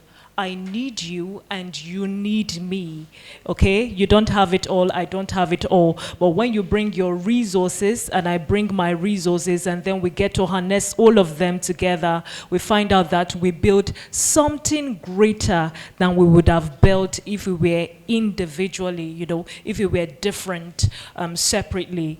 All right, so far we've been commemorating the International Youth Day, organized by PIND. And PIND was actually established in 2010. And since then, the organization has been an amazing catalyst for growth, peace, and job creation, weaving together communities, technology, the government, and the private sector to empower young people as peace builders and entrepreneurs. And celebrating this amazing event, which is the International Youth Day, so far we've come to see that there's a lot that we can offer to the society. There's a lot that we can give for the growth and advancement of ourselves and those around us. Well, I would take a quick pause right here because we've got to go for our tea break, but it's going to be for 30 minutes, and after the tea break, we would return for the second session of the program. We say welcome. Today is the International Youth Day, and PIND, in collaboration with different organizations, have decided to commemorate today. And the theme of the International Youth Day is advancing peace and development in the Niger Delta through technology, partnerships, and job creation. Well, the first session was amazing. We saw a broad introduction by the PINT Executive Director, who is no other than Mr. Sam Daibo, giving us history, the welcome address, what PINT hopes to achieve, its impact over the years, and further collaborations. We also saw goodwill messages, and we also saw the gender desk officer, Ms. Yemi, giving us an overview on mainstreaming when it comes to gender equality and social inclusion through the International Youth Development Commemoration. And then we also saw our first panel discussion, having amazing personalities talk to us on different sectors that youth may want to harness in order to ensure their growth and their development. Well, right here in this second session, before we continue, I would love to introduce to us Ms. Latifa Musa. She is the Communications Coordinator, PIN Foundation, and she will be talking about how to get or stay connected with PIN. Please, can we put our hands together for her? It's not loud enough, please. Can we make it louder? Thank you.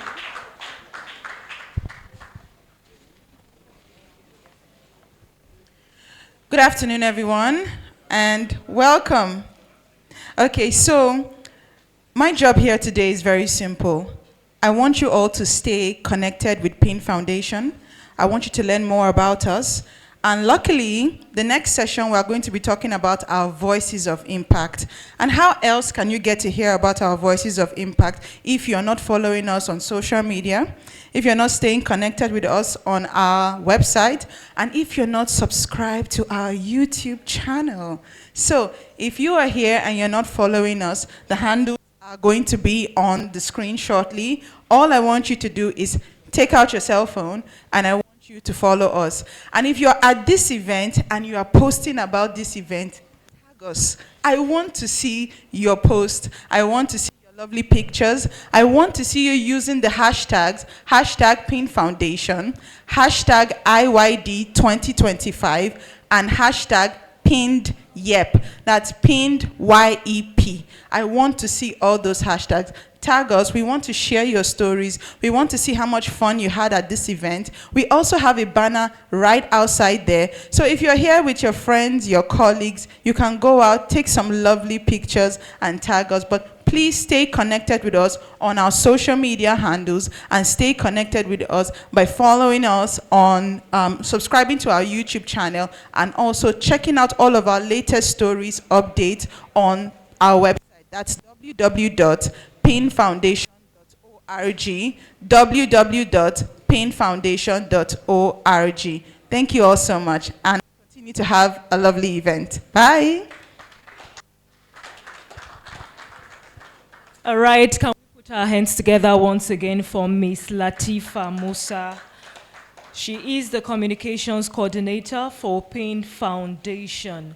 All right, moving on, right here in the second session, it's time for the Voices of Impact, talking about YEP testimonials and success stories. And this will be done by the YEP beneficiaries.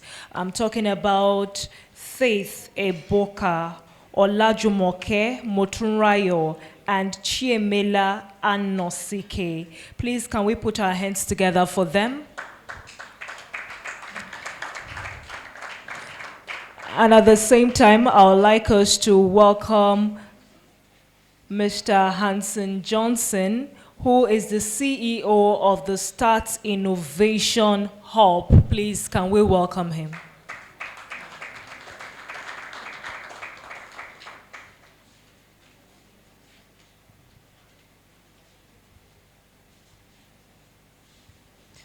All right, are they here? The names I reeled out.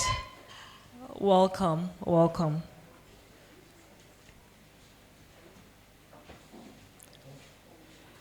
And to do the presentation on entrepreneurship and the future of the work in the Niger Delta is no other than Mr. Utomi Chika Jerry. Please, can we put our hands together for him also? Is he here?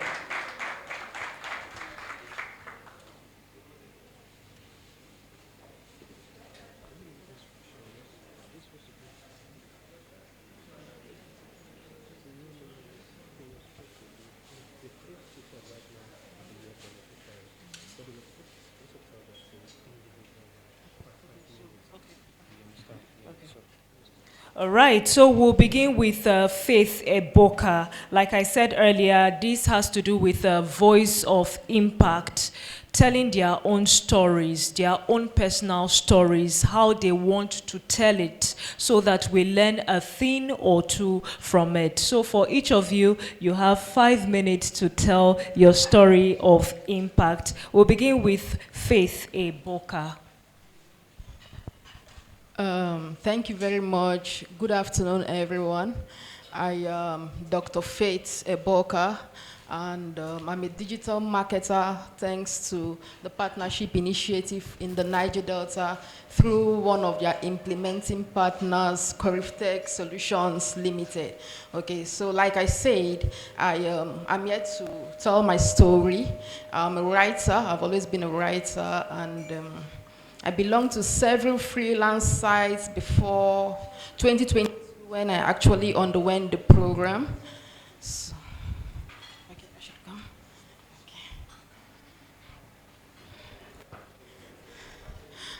Okay, so I stopped at 2020 when I underwent the program. I was scrolling idly through my phone when I saw a sponsored post from Tech Solutions.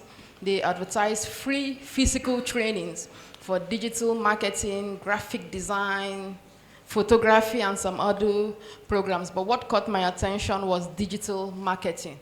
So I enrolled, I picked up the form, and luckily I was selected as one of the beneficiaries.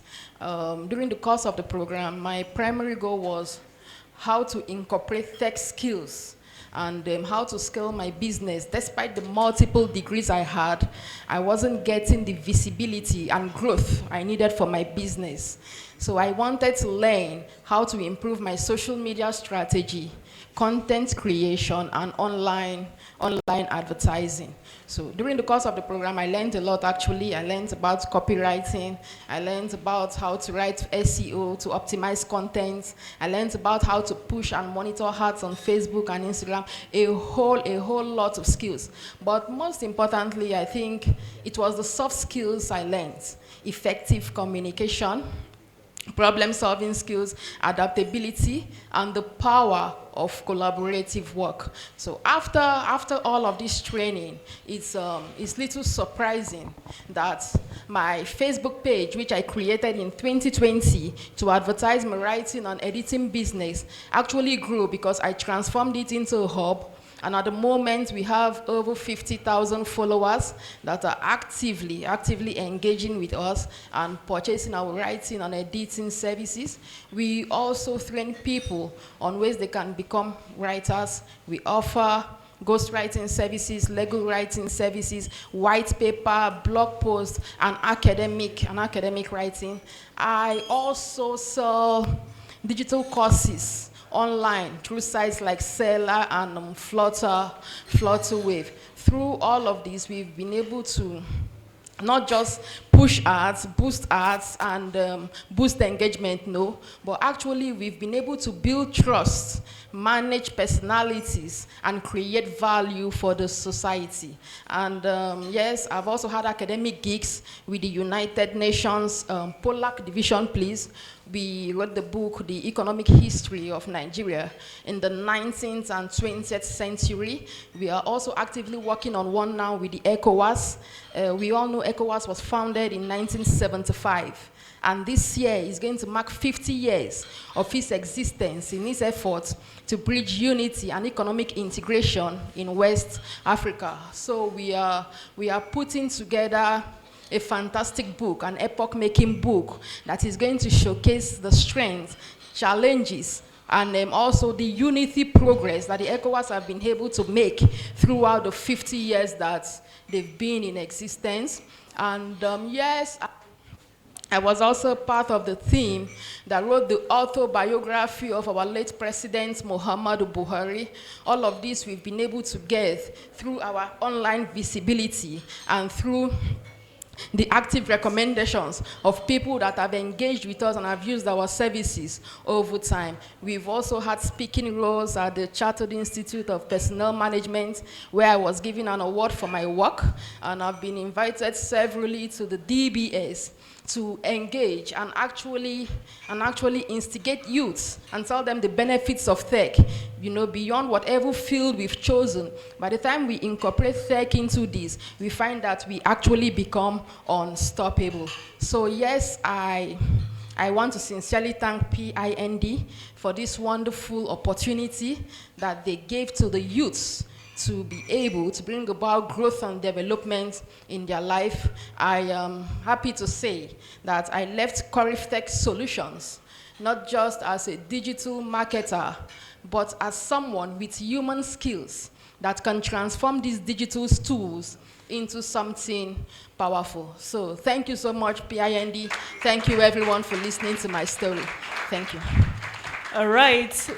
That has been Dr. Faith Eboka giving us her testimonial on how the organization changed her life and also impacted her life. And I trust that we are learning a lot from these testimonials, because it is one thing to listen. It is another thing to pick from what people are saying and, you know, implement them in our lives. Can we put our hands together once again for Dr. Faith?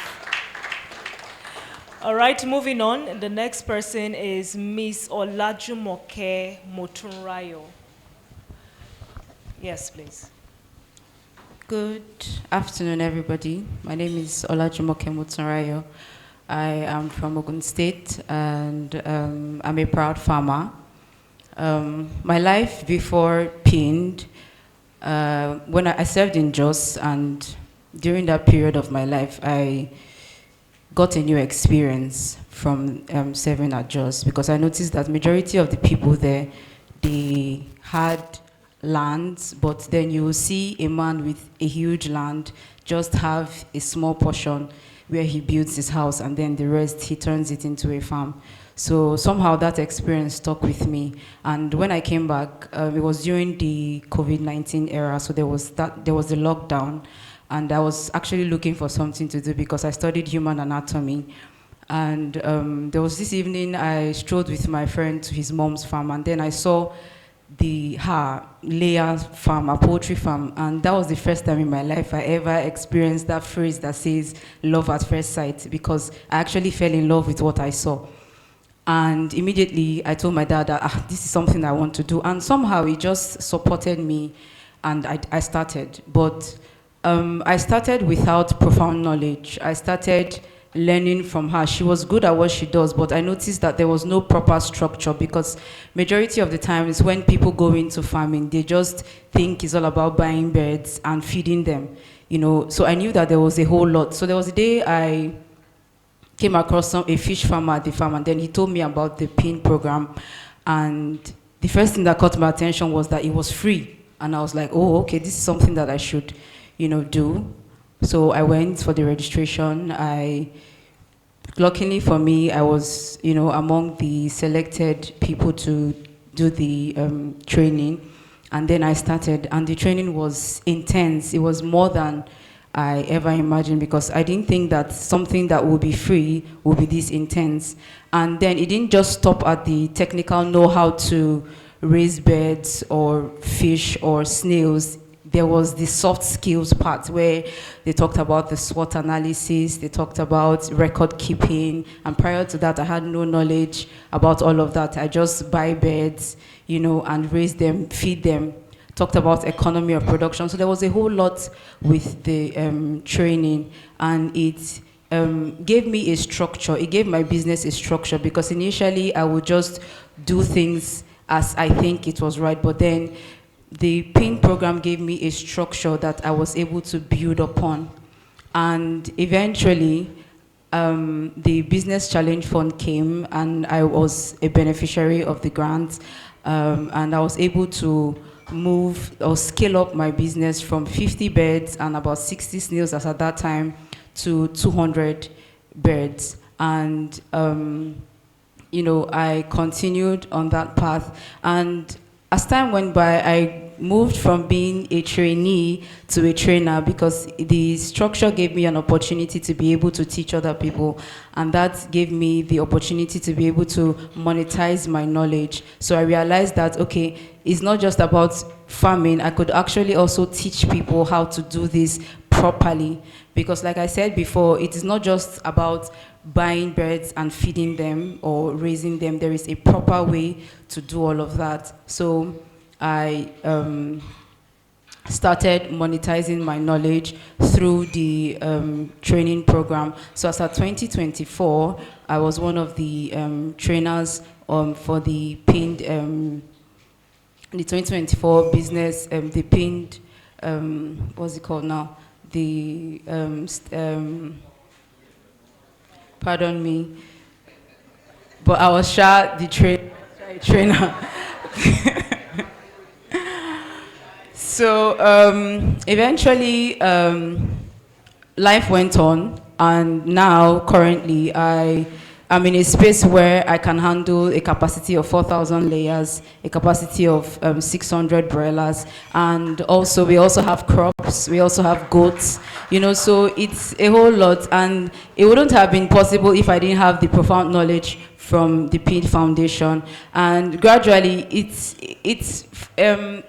I've come to realize that it is not just about how you start, it's where you start from. So no matter how small it is, you have to just start doing something. Because when I initially started, I started with 250 layers and 100 broilers. But over years, I had challenges. I had to stop that, start again from 50 broilers and 60 snails. That's starting afresh. That was when the grant came. So as at the time the grant came, it was more of a boost to continue what I was already doing, and it gave me a proper structure to leverage on. And another thing that I would like to say is, no matter where you are, no matter where you find yourself, it is actually very good for you to be valuable, because majority of the time as youths, we have this thinking that we want to make money, but I've come to understand that when you are valuable, you attract the money. That's something that I would like to share on this platform.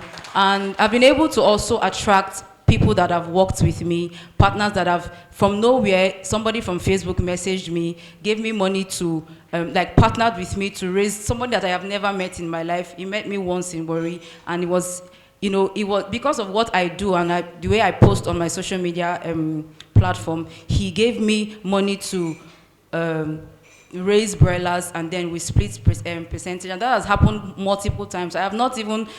I've never gone to meet anybody to say, okay, this is, okay, except on one occasion. But people, I found out that being valuable, you attract the right set of people towards you. And somehow, you know, life will just, especially when God is the one leading you, life will just have a way of, you know, leading you on the right direction. And I just want to use this opportunity to say a very big thank you to PIN, because they give youths the platform to actually grow. You know, it is not easy. My implementer will always say something. He said the fact that you are in a free training does not mean it is actually free, that somebody is actually paying for it. It's just that you have the opportunity to actually attend the free training that somebody else has already paid for. So that's something that you all should, you know, have an idea. Those that are the year beneficiaries, make sure that whatever it is that you are being given, like I told myself when I won the grant, I reminded myself of the parable of the 5 talents, where different people were given different talents, 5, 3, and 1. And then the one that was given 5 multiplied it, 3 multiplied it, but then the one that gave 1 was like, you are a stingy man or whatever, and then he didn't do anything with it. But that, no matter what you are given, it is expected that you are able to actually do something with it, no matter how little it is. And even if you are not given anything, it is also important that with the knowledge that you have, you are able to start something. No matter where you are able to start something and do something valuable, so that when you come out, you look at yourself 5 years from now, 10 years from now, you'll be proud of yourself that, oh, this is something that I started from the scratch. And honestly, it's not easy. It is hard work. I know that a lot of times we say it's smart work, but there is also the part where hard work, you must do the hard work. So I just want to say a very big thank you to PIN. I hope I've been able to cover everything that I wanted to say. Yes, thank you, and God bless you. All right, thank you, Miss Ola Jumoke Motunrayo. That's the thing about consistency. When you're consistent at what you're doing, it doesn't matter how many times you fall, but how many times you're willing to stand and continue. That's what makes for an individual. And I want all of us to ask ourselves these questions. In different sectors you find yourselves in, what value are you creating? My baby brother said he wants to be so valuable to a point that you cannot do without him in the establishment he finds himself. You may not respect him, you may not like his approach to things, but then again, you cannot do without him because of the value he brings in what he does. So that's what we all should aim for, value. What am I doing to improve this place? Ms. Olajumoke, you spoke for over 9 minutes and I was carried away and I even forgot that I told you that you're going to speak for 5 minutes.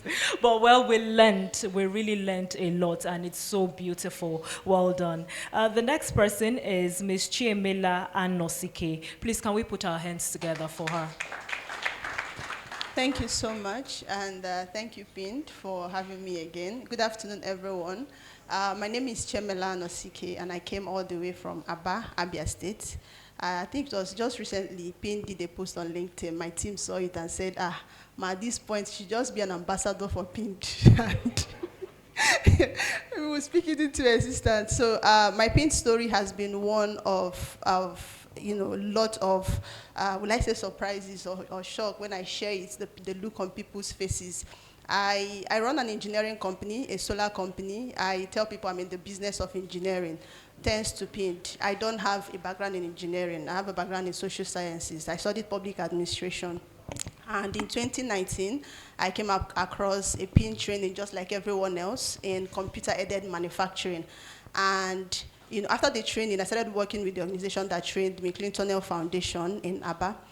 And I was, at the point, I was the only female there, in the midst of all engineers, female and all that. Fast forward to 2020, COVID hit. We were forced to work from home. A lot of persons, I lived in an area where we had zero to no power supply. And then I thought to myself, with the skill I've learned, one of the things that, that training did for me is that it gave me this creativity and ability to solve problems. So I know I'm the brain. It's one of the things God has blessed me with. I can think of things. I can create solutions. I'm not an engineer. I cannot weld, welder, do all of those things together, but I had access to engineers. And that is one of the things I'm also doing with my company today. I'm working with engineers on my payroll that creates all of the solutions that we see. I don't welder anything, I don't climb any roof, I don't mount any panel, I'm just the idea and the business person. Now, I thought to myself, why don't we create, power solutions, something that can be quite affordable for persons like me, people in rural, peri-urban communities to have access to electricity without spending so much on CapEx. That was how we bettered the idea of Solaris. We didn't start Solaris at first. Of course, we've, rebranded and all. That was how we started. And, with that experience I gathered through the Pint program and all, we started Solaris. The funding came. One thing with building a hardware product, a hardware company is that when funders want to give you money, they want to see prototype, they want to see, proof of concept. So that was what the Pint funding did for us. We designed our first booth. So what the booth did, what we wanted to achieve with the booth was to deploy it in crowded places, in rural communities, in peri-urban communities, for mobile charging, so that people can come to the booth, charge their mobile devices without buying the entire infrastructure. They just pay money and, buy. So we wanted to eliminate that fuel generator and all. And that was what we used our funding for. We got that proof of concept. And after that, it's created a chain of, I don't even know how to put it. After that, we got our first grant funding, 10,000 USD. We got another one, 10,000 USD. We got another 5,000 euros. We got another 50,000. We got equity investment. We got a project we're doing with the World Bank and ECOWAS. It has just been that way. And I tell people that because of what Pint started, I'm the only person in my family that has traveled out of the country before. And I've been to well over 10 countries, and it's all on fully funded trips. I just take my visa to the embassy, they pay. I recently went for the Hamburg Sustainability Conference. I was invited by GIZ. I just took my visa to the embassy. GIZ did all the payments and all of that. And it was because of what's been did that I always ask, what if I didn't apply for that project in 2019? What if I didn't get trained? What if I didn't start this? And all of this wouldn't have been possible. So I'm super grateful. I'm one person that is internally grateful to PIN Foundation. And then just my final words, I'll tell the young persons who will be receiving the grant today. In my time, a lot of us got that grant. Some persons, it wasn't so much and all of that. Put it to use.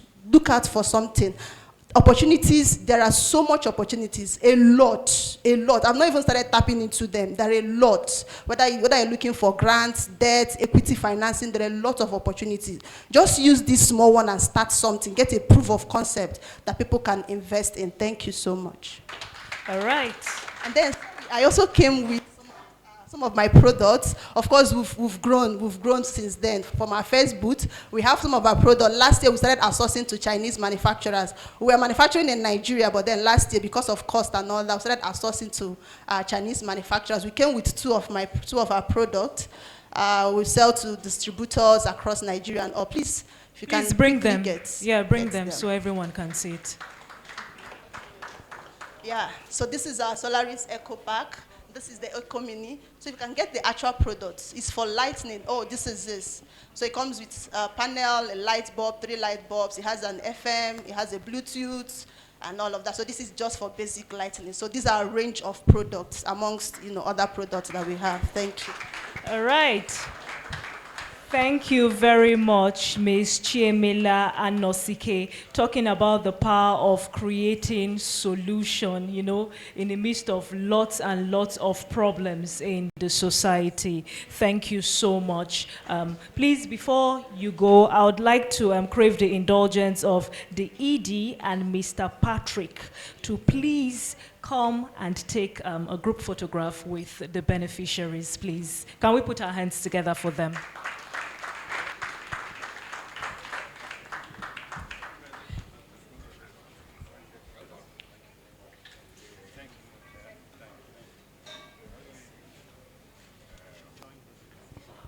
Okay, our guests too can join them, please. Our guests, please join them.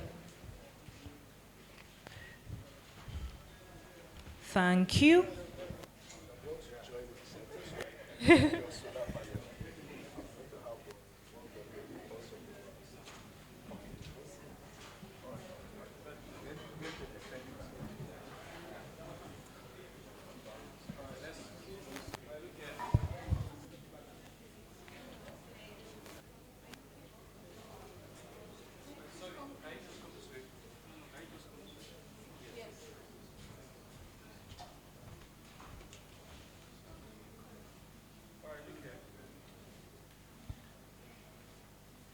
Niger Delta smiles, please, everybody. Thank you.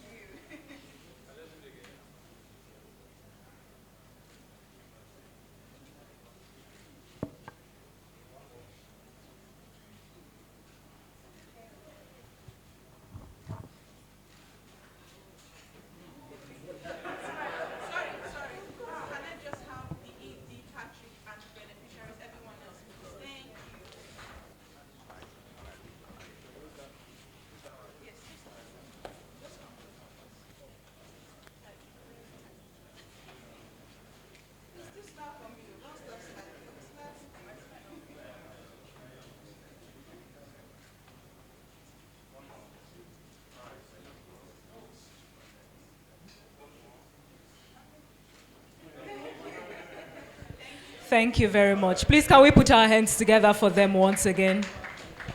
Can we put our hands together for them once again? Thank you very much. And special appreciation to Pinned and partners for putting smiles on the face of people, being with them, not just giving them grant, but then ensuring that they use this grant to make something good out of themselves and create lasting impact around them. Well, it's now time for our second panel discussion, and it would be on harnessing technology and strategic partnerships for sustainable youth-led peace and development. And this will be moderated by Miss Mary Joseph. Please, can we put our hands together for her? Miss Mary, where are you? Please, can we put our hands together for her again? Thank you.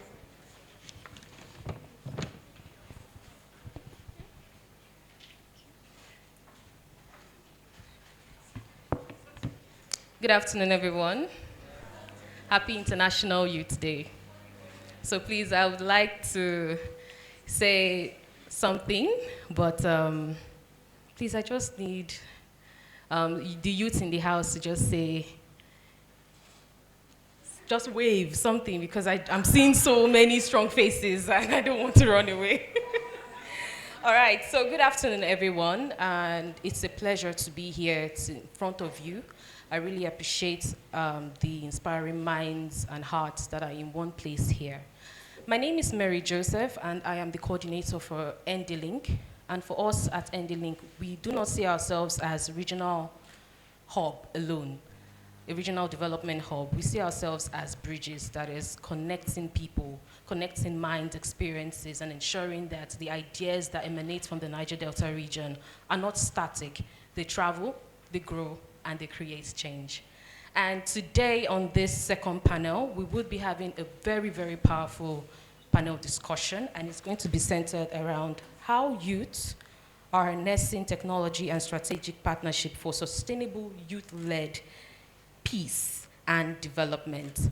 And the panelists that will be mounting the stage this afternoon are diverse groups of young people who have unique perspectives to help us better understand how young people are driving this change. So first, I'm going to call up Imo Niero Edesiri, and she is a youth leader and community development advocate, passionate about building sustainable peace in the Niger Delta where young people have opportunities to thrive. Welcome. And I also have Majesty Bariko from JCI, who is a community youth development advocate, committed to leadership mentorship, and also passionate about fostering innovation, peer learning, and collaborative networks. Welcome. A very big round of applause for him. Also, I will be having Joy Mukuru, a proud YEP alumni, and she's passionate about youth advocacy and social impact. And she's dedicated to breaking barriers to employment in the Niger Delta. And for the last panelist, I want to give this very, very stage to him. I want each and every one of you to please welcome this dedicated advocate for inclusive development and disability rights. He has been working tirelessly to ensure that persons with disability are fully represented in youth development, skills development, and peace initiative. Welcome, Temple Halliday. The clap could be louder. The clap could be louder. It could be stronger. It could be stronger. Welcome. All right. Yes.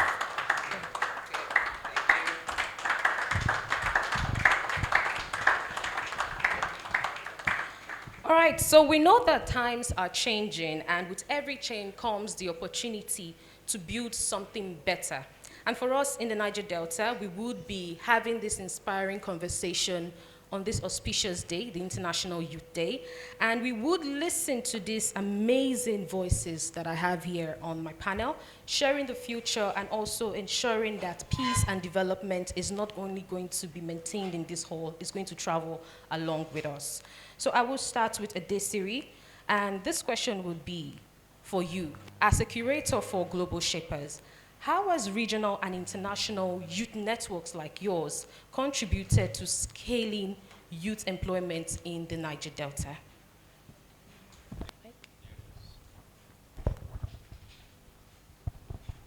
All right, thank you very much for that question.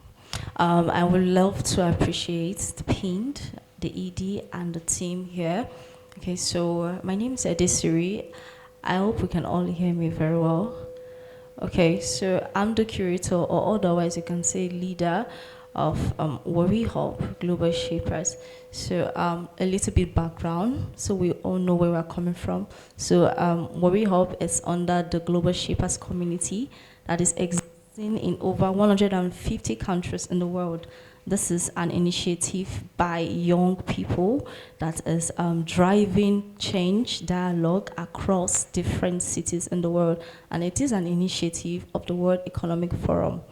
Now, talking about Niger Delta, first and foremost, in Nigeria, we currently have about 17 hubs across different states in the country.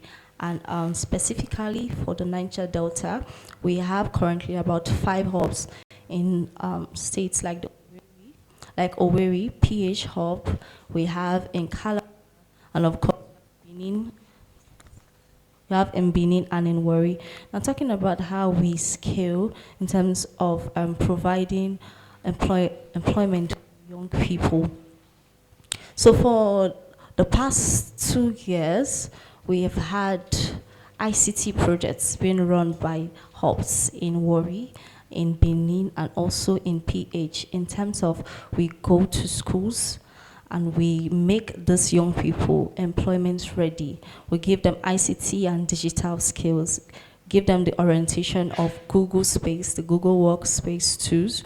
We make them prepared for the world ahead of them, because most of the schools, they do more of theory, they don't have practicals. So for us in Worry Hub, what we've been able to do is that for the past 2 years, we have empowered over 1,000 students. So we go to these schools, different schools across Worry, right? And then we empower them with digital skills, and then we also host inter-school competitions to see if truly what we're training them for weeks into months, if truly they have imbibed this understanding. We also go with laptops to make them ready. We can also call it, we are creating job opportunities for them in time to come. So this is one of the ways that we scale our employment opportunities for young people. Thank you. Thank you so much. A big round of applause for her. And it might also interest each and every one of you to know that Edesiri was also a part of the 2023 International Youth Day event, where the YEP team, in partnership with some of our program areas, taught youths in the Niger Delta with soft skills, where they had to do some trainings, and she learned that and moved over to do some advocacy work with youths across Warri. Thank you so much.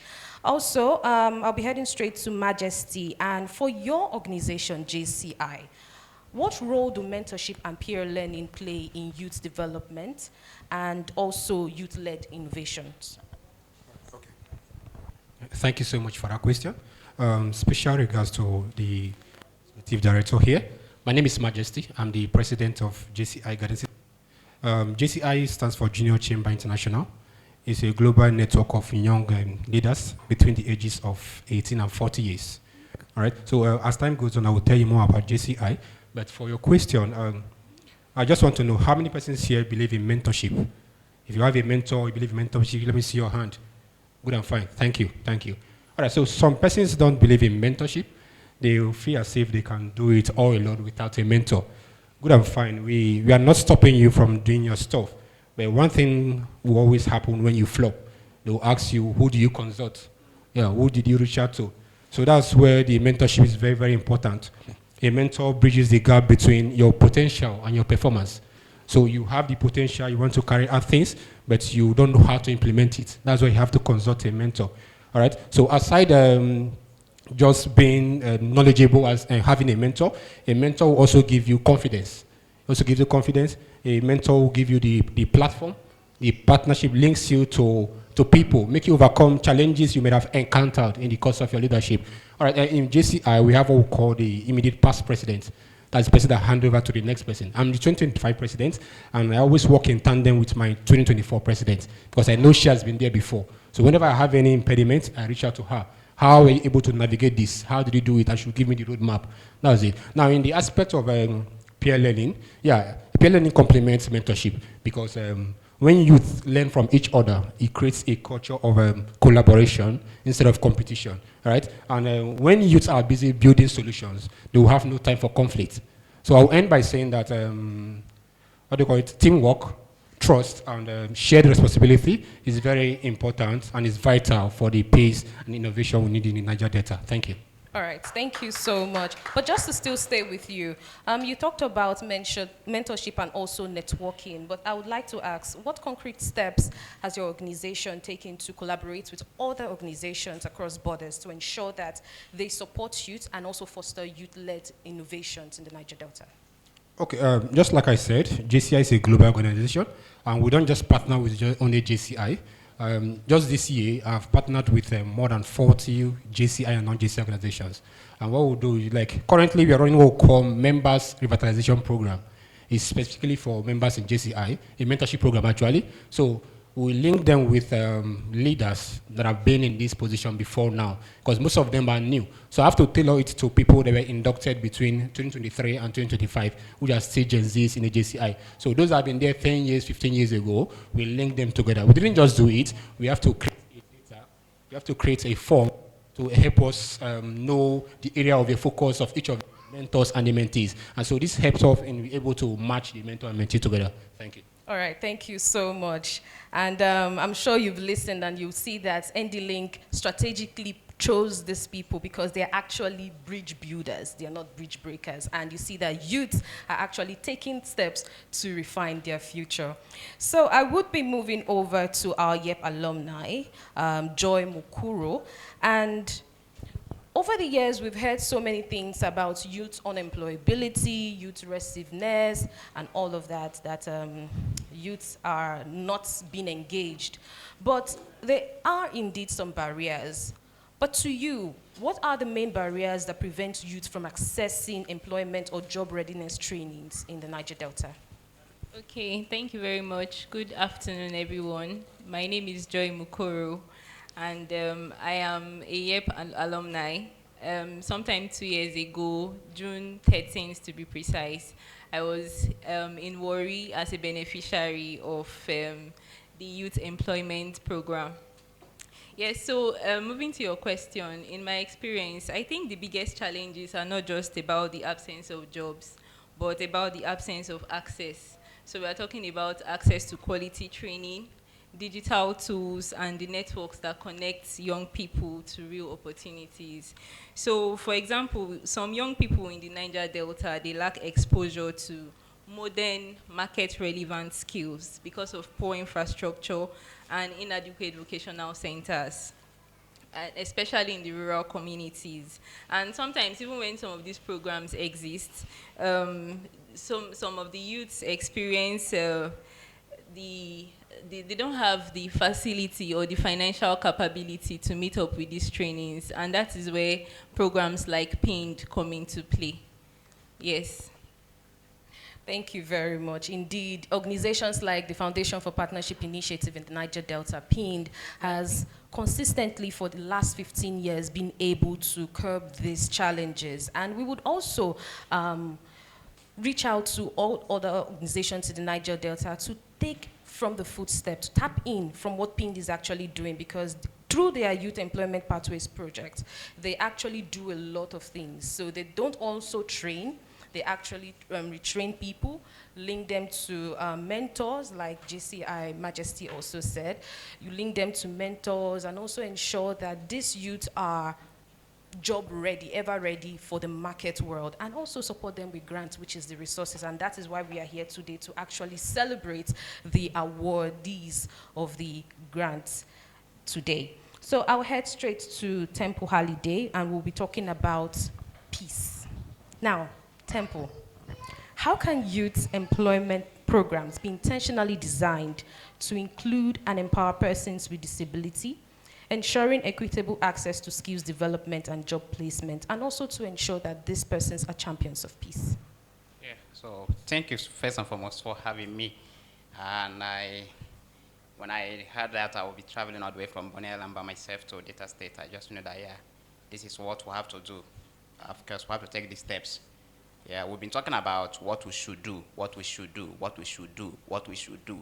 And we are taking note and all that, we've been doing this over the years, but then we talk about action. We got to do what we have to do. We just have to wake up and do what we have to do. Yeah, when you talk about creating designing job employment opportunities for people with disability, I like the word use intentionality. Because what I see in our society is what I call the tokenization and commodification of disability. We commoditize disability and we turn our empowerment into tokens and commodities. Instead of gathering 10 persons and empower them for the rest of their lives, create opportunities and avenues, systems that can change their lives for the rest, for forever, we gather 100 persons and give them rice, give them beans, give them t-shirt and polo, maybe a face cap, and they go home. And then we take pictures with them, and then we say, yes, we've empowered 100 persons with disability in this country. Meanwhile, even the pepper they use to cook the rice, you didn't give them. So you didn't give them that. Okay, you didn't give them the pepper and the maggi ingredients to cook the rice. So they just go home and they even buy the ingredients on credit to now cook the rice, you use to empower them. But it has been on the media that you empowered people with disability. Okay, so what we want is action. Okay, so when you're talking about designing all these things from the beginning, from the selection process, okay, from the selection process, we have to understand what are the needs of these people actually. These are the questions we have to ask. You don't just stay wherever you are in your office and imagine or assume. Then you come up with a program and then get a very good graphic designer, design a very quality design. And then we say, yes, empowerment is taking place today. Then you go to the community, put a very big banner. No, we want you to come into that place, take assessment. Come ask these people you want to empower. What exactly are your needs? Okay? What is actually the problem? What do these people want? Because for somebody like, you can't just come and look and say, oh, temple holiday, oh, I want to empower you. What do you mean by empowerment, by the way? Empowerment is enablement. You have to create something that enables these people. So from the beginning of the selection process to the training, to the onboarding, you have to be involved, understanding their need. If, for example, you give me a job and I have to climb, maybe I'm in a wheelchair, and I have to climb 3 stories, you've not empowered me. In fact, that is an injustice. Okay? That's an injustice, okay? So if you want to design empowerment or employment opportunities, you should be able to consider the accessibility. There are various needs. For example, at least for some phases and some places, I wouldn't need a wheelchair. I would need my walker. So if it's a walker I need, you have to provide me a walker. Okay? And you wouldn't take my need for worker and provide worker for everybody. You would turn them into maybe people, chiefs without titles, but they have walking stick. You get? So what do? You understand, okay, this person needs a wheelchair for this person. Okay? To be able to participate in this job stuff you're giving them, from the training to the end, what do they need? They need a wheelchair. So you provide them a wheelchair. Okay? What do this person need? Maybe a bride, maybe the person may be blind. So they have to know their individual needs. In disability, designing programs and empowerment for people with disability, you don't just think general, one hammer to hit everything you see. No, you rather individually, you're able to customize accessibility, very key. Very key, because no matter what you provide, if you don't consider accessibility, you deny them access to that thing you're providing for them. So we have to think about accessibility in design. Thank you very much. But still with you, how can some of this empowerment initiative better include the voices and lived experiences of youths and persons with disability who are often excluded from traditional peace processes and also employment pathways? Yeah, so first of all, we must commend PIN for what PIN is doing, yes. We must commend PIN, we must do that. If I'm correct, about 15% of this population of Nigeria are people with disabilities. Yes, you can Google that, 15%, and that's about 25 to about 30 million persons living in this country with disability. But they are often the silent voices. Yeah, they're often the silent voices. If PIN didn't step in to create the pathway they created, I wouldn't have been maybe probably here, okay? And then championing disability rights and advocacy wherever I go and shouting on social media. So for us to be able to engage these people with disability more inclusively, okay, we have to provide the necessary tools. Okay, we have to provide the necessary tools they need. Tech is everywhere. And I tell you that if we can get people with disability empowered with the right technical tools, the right digital skills and tools, they will be able to engage. For example, I can stay in the comfort of my room. I know what is happening, where it is happening, and how it is happening. Okay, and able to analyze that information, to be able to gather that data, analyze, understand what is happening here, without me being there physically. Because if they say, run, they shoot, I cannot do that. You get it? So I have to stay where I can. And then I'm contributing to these things, right? And from that comfort of my room, I am reaching out to various parts of the globe using various digital platforms. And many of them are open source. But if you don't know the knowledge, if you don't have the technical knowledge, and the pros and the cons of using these tools, you can't be able to use them. Okay, because many persons with disability, they have a smartphone right now. Yeah, they have a smartphone. Okay, somebody bought that smartphone for them. But the person, they teach them that with this tool, you can be able to create something. With this tool, you can be able to make something. With this tool, you can be able to stand for advocacy. You can be able to just create a change within your community. So tools, okay, tools, digital skills and all that will be able to really go a long way in that aspect. Thank you so much, Temple. And it might interest each and every one of you to know that Temple is part of the Peace Building Peace Champions. And through that initiative, they were able to learn the tools and also necessary skills that are to ensure that persons, youths in the Niger Delta region and also persons living with disability are informing into the Niger Delta Peace Mark. So they are actually actively peace champions who are ensuring that there is peace in the Niger Delta, so youths are not restless. Okay, so we move over to Edesiri. For your final notes, what specific commitment or resources, partnership or policies can your organization make over the next 1 year, 12 months, to expand youth employment or enterprises opportunities in the Niger Delta? Okay, thank you very much. Okay, so we are still focusing on just Niger Delta, but let me give a little bit orientation. So for the past 2 years and onward, there has been what we call the Innovation Prize that is available to global shapers across the world. And this Innovation Prize is being sponsored by Accenture and the Global Alliance for Youth. And this year, we have had 2 hubs in Nigeria that won that grant in Yola and Abuja, and these are actually opportunities as well that is going to foster more of this. And for us in the Niger Delta, 5 hubs in the Niger Deltas, a point of action is that we're going to see the ED of PIND after today because we have come together, that is the Niger Delta hubs, to see how we can have there's something we call Meet the Leaders series. It's either virtual or physical meeting under Global Shapers, whereby the shapers in different hubs across the world get to have a one-on-one conversation with stakeholders and government agencies on how we can push the nation forward. So for us in the Niger Delta as hubs, we are looking towards hosting a Meet the Leaders series, and our ED is one of those leaders who would like to meet and see push lasting change in our community.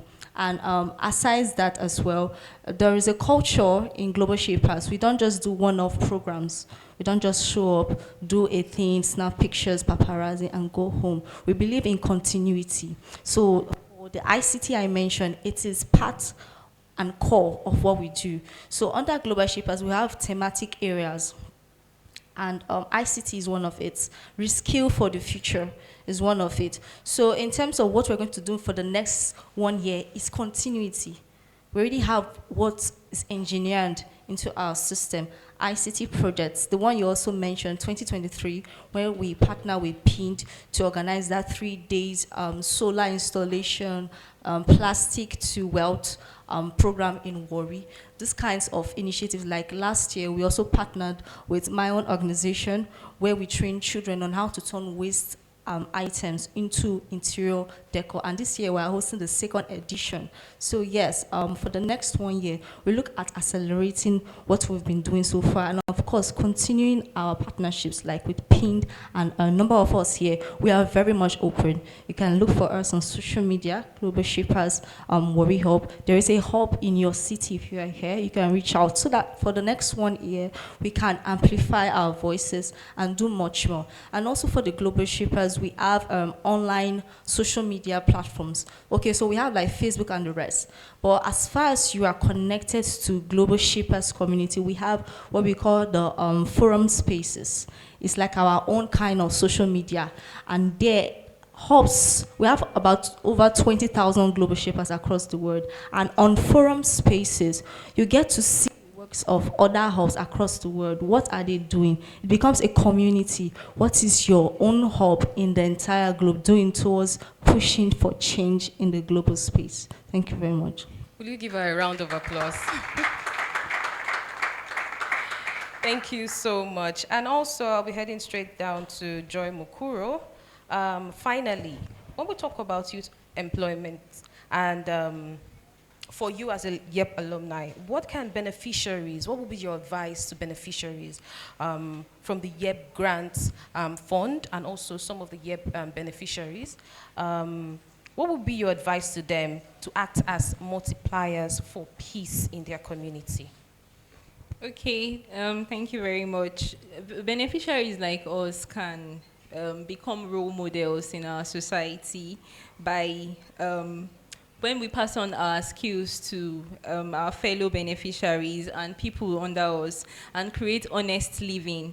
We can bring young people together from various backgrounds in shared projects, and then we can weaken the pool of violence. And when we do that, peace becomes more than just a slogan. It becomes a lived reality in everyday economic activity, because when one youth is empowered, we are not just empowering that youth or changing just that person's life. We are changing every life that that youth will touch as well. All right, thank you. We'll give you a round of applause.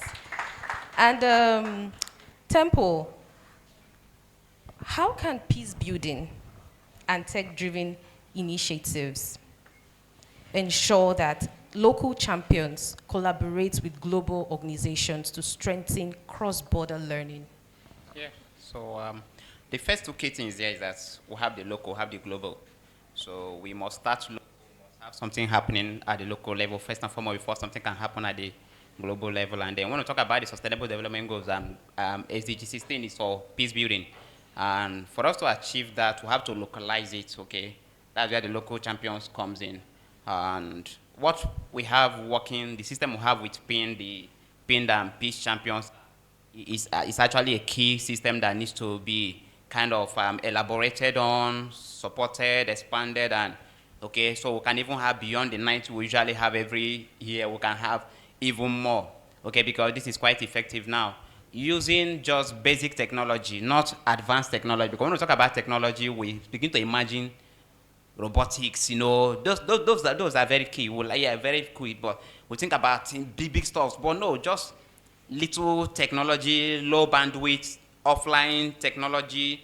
I mean, just basic SMS based like we have with our early warning and early response system. Just using these basic tools, okay, drives this this inclusive peace building at the very local level, getting the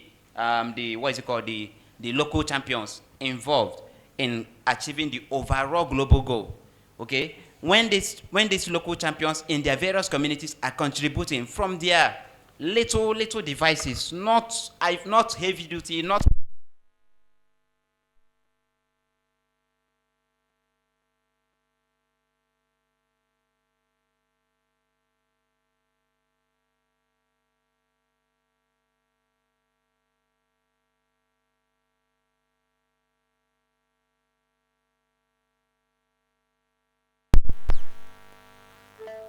we are able to engage the stakeholder.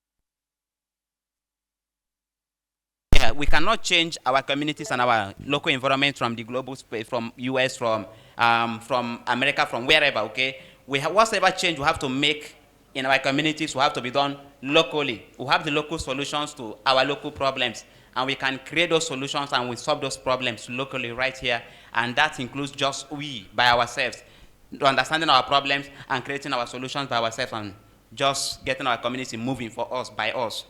Thank you. Thank you so much.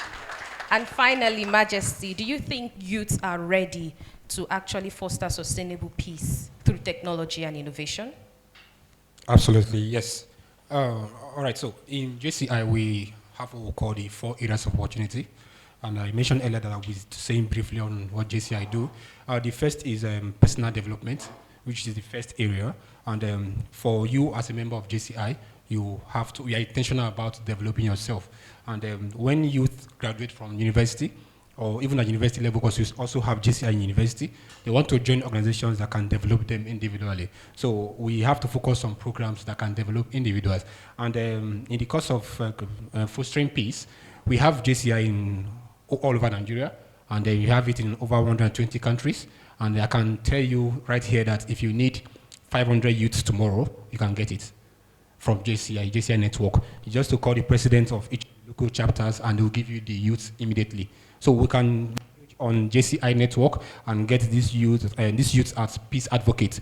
All right. Then in the aspect of seeing how youth can get involved actively, when you do whatever you do, you want to also grow and benefit. And aside the personal development, you can also carry out programs, we call it entrepreneurship programs, that will empower the youths so that when they go out to become this peace champion, they also remember that there's something they gain from the pain that is keeping them going. In fact, while I was seated here, one of my members reached out to me because I shared the invite with my members. So he reached out to me that this is massive, that we didn't tell them. I said, yeah, we are still working behind the scene to get this done. So he said he has been anticipating to start his organic restaurant business. I think with this platform, he can get that done. So imagine Pind doing this for him, giving me access to come and pitch what he wants actually to do and getting the support. In the long run, he's going to remember Pind in the rest of his life. And when he will become a peace advocate, he won't be after the money because he has been empowered by Pind. Thank you so much. Thank you so much. Please, a round of applause for our amazing panelists. And I'm sure that with all we've heard here today, you are going home with an initiative, a mindset change, to see that youths are actually not idle. They are actually actively doing 1 or 2 things to ensure that our region is in great hands. And for peace and development, we should all know that it is not static, it's an ever-changing goal. And with the product of our everyday action, regardless of your race, your gender, your ability, you are able to make that change in the region. So thank you so much for being a part of the conversation, and thank you to my amazing panelists. I really appreciate it, and hopefully next year we'll do this again. Thank you so much.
All right, thank you so much. Can we put our hands together for all of them once again?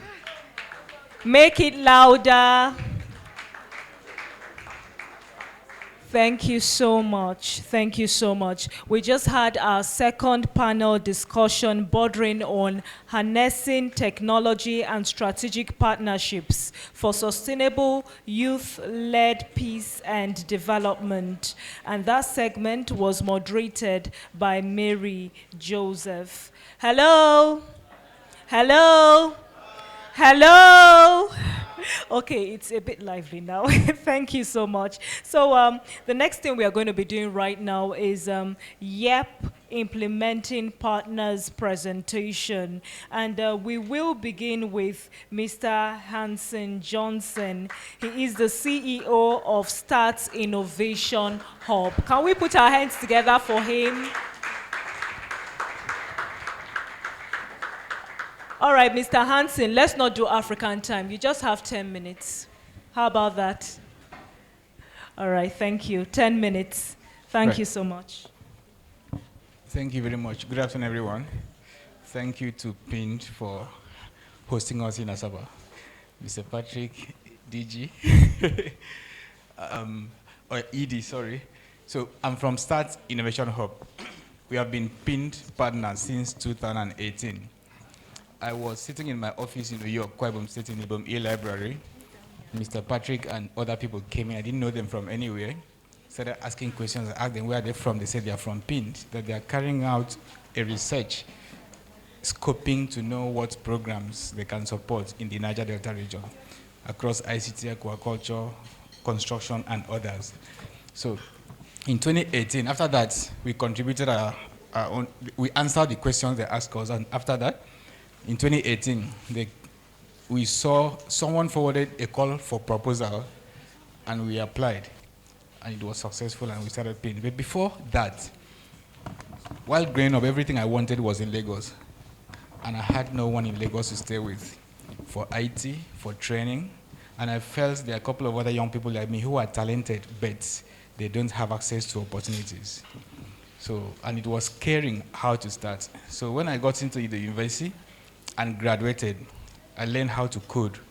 And in 2012, Google invited me to London for Global Developer Summit. While there, I got exposed, my first international trip. In 2014, they invited me to their headquarters in Silicon Valley. And I met the founders of Google, founders of Android by then, and Sundar Pichai, the current CEO, was vice president. And it wasn't as if I'm meeting power brokers. It was easier than meeting a counselor in my state. So it was another level of reorientation, and I asked them many questions.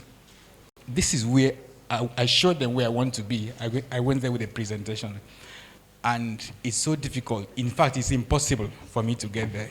They said, just go and start. How do I start? Who are your role models? What do you want to be like? I painted a picture. You have already started.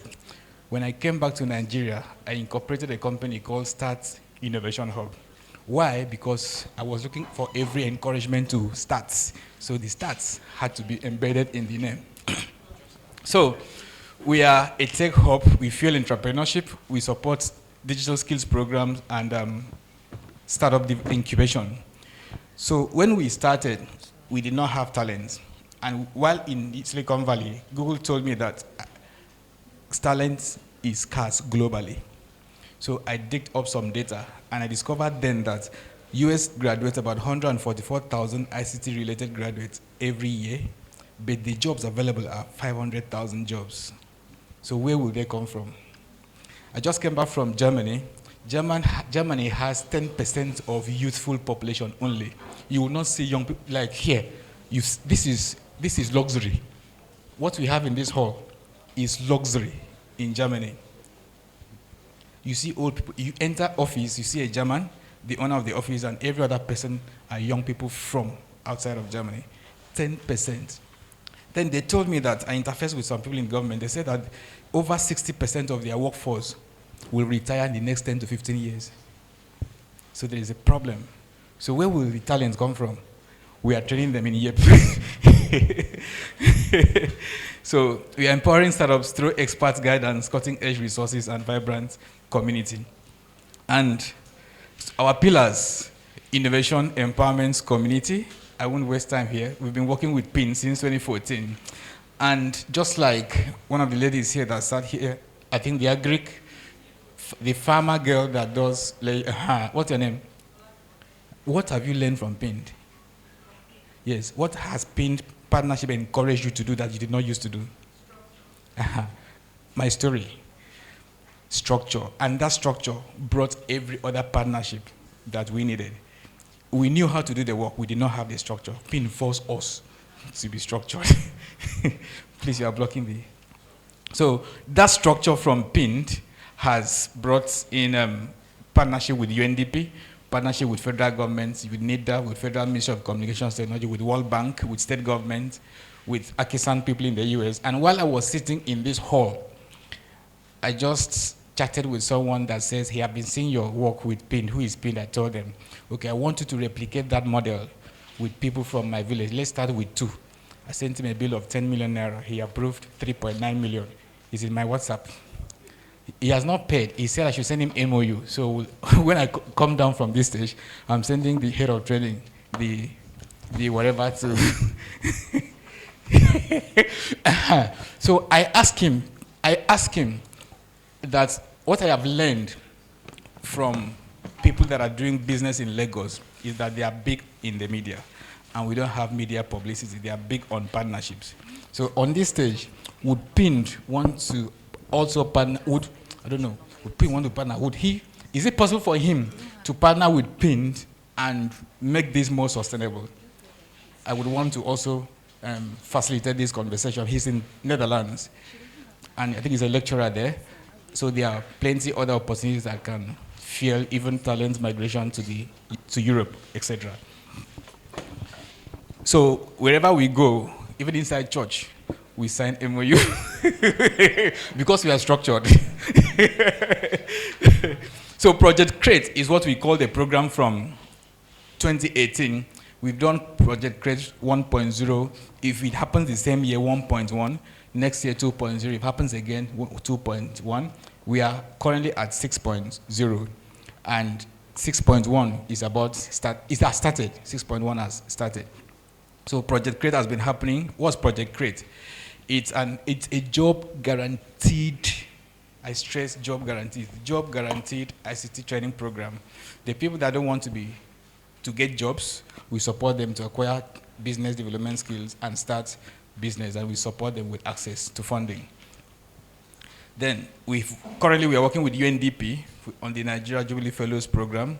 Then IDS projects, federal government with loan from World Bank. So overview of what YEP is, started in 2018, funding from Ford Foundation. This is pinned document, it's not mine, I just screen grab this and paste here. So the project goal is to reduce youth employment in the Niger Delta.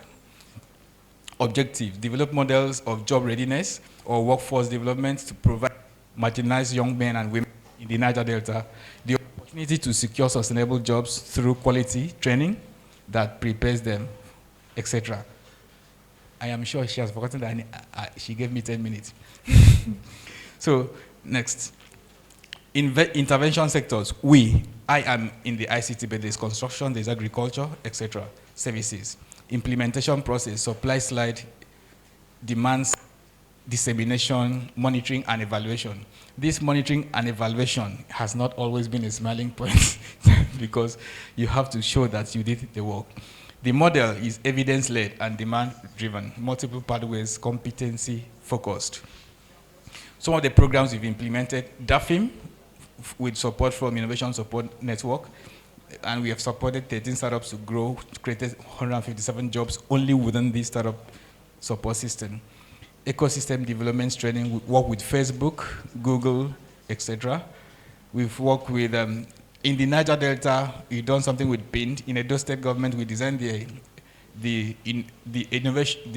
Edo Innovation Cluster sustainability model for Edo Innovation Cluster. Akwa Ibom State, we've worked with the state governments last year because of PIND program. So we are partnering with the state government, with the Ministry of Education to train PWDs in the School of Special Needs and also connecting them to opportunities. So looking forward, in 5 years, Start Innovation Hub will be a recognized regional leader in venture building, not just a talent development hub.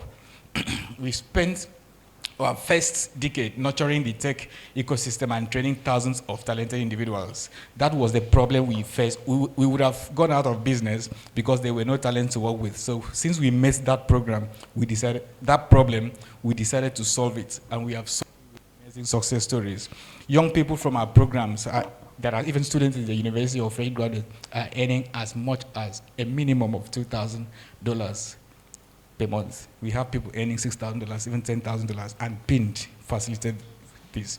The next phase of our journey is to transition from a focused model to a startup-centric one, which is what we came to do, but there were no resources. So, and we have moved from our smaller office to a big office to a bigger office, and now a whole building, which we have also outgrown. So we now run 2 offices. Before this year ends, we are getting a 3rd office. So this means we'll be heavily focused on incubating and accelerating promising startups from the ideation stage. This is because training these people created a good problem. We train them so that we can use them, but when we train them, we cannot pay them. They japa. We train them, they move. Train them, they move. So we are now building businesses that will keep them before they move. Thank you very much.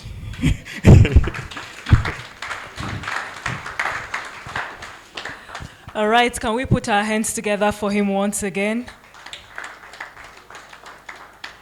That was Mr. Henson Johnson, the CEO, Start Innovation Hub. Before we move to the second presentation from YEP Implementing Partners, please, I would like to crave the indulgence of Mrs. Chukura Nkechi Mado, who is the Director of Science and Technology Development from the State Ministry of Science and Technology, representing the Honorable Commissioner of Science and Technology in Delta State. Please come on stage. And please, I also like to crave the indulgence of the ED to please accompany her on stage. Yes, even as he makes a presentation to her. Yes. Please, can we put our hands together?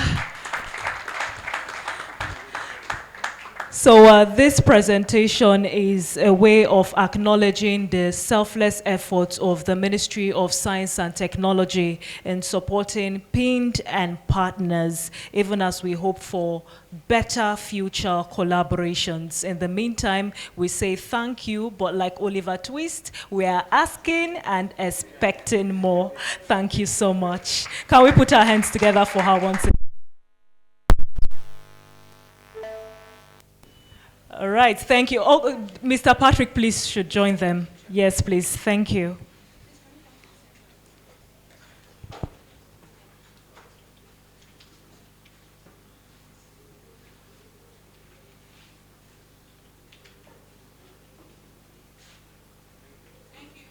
All right, thank you so much. Can we put our hands together for them?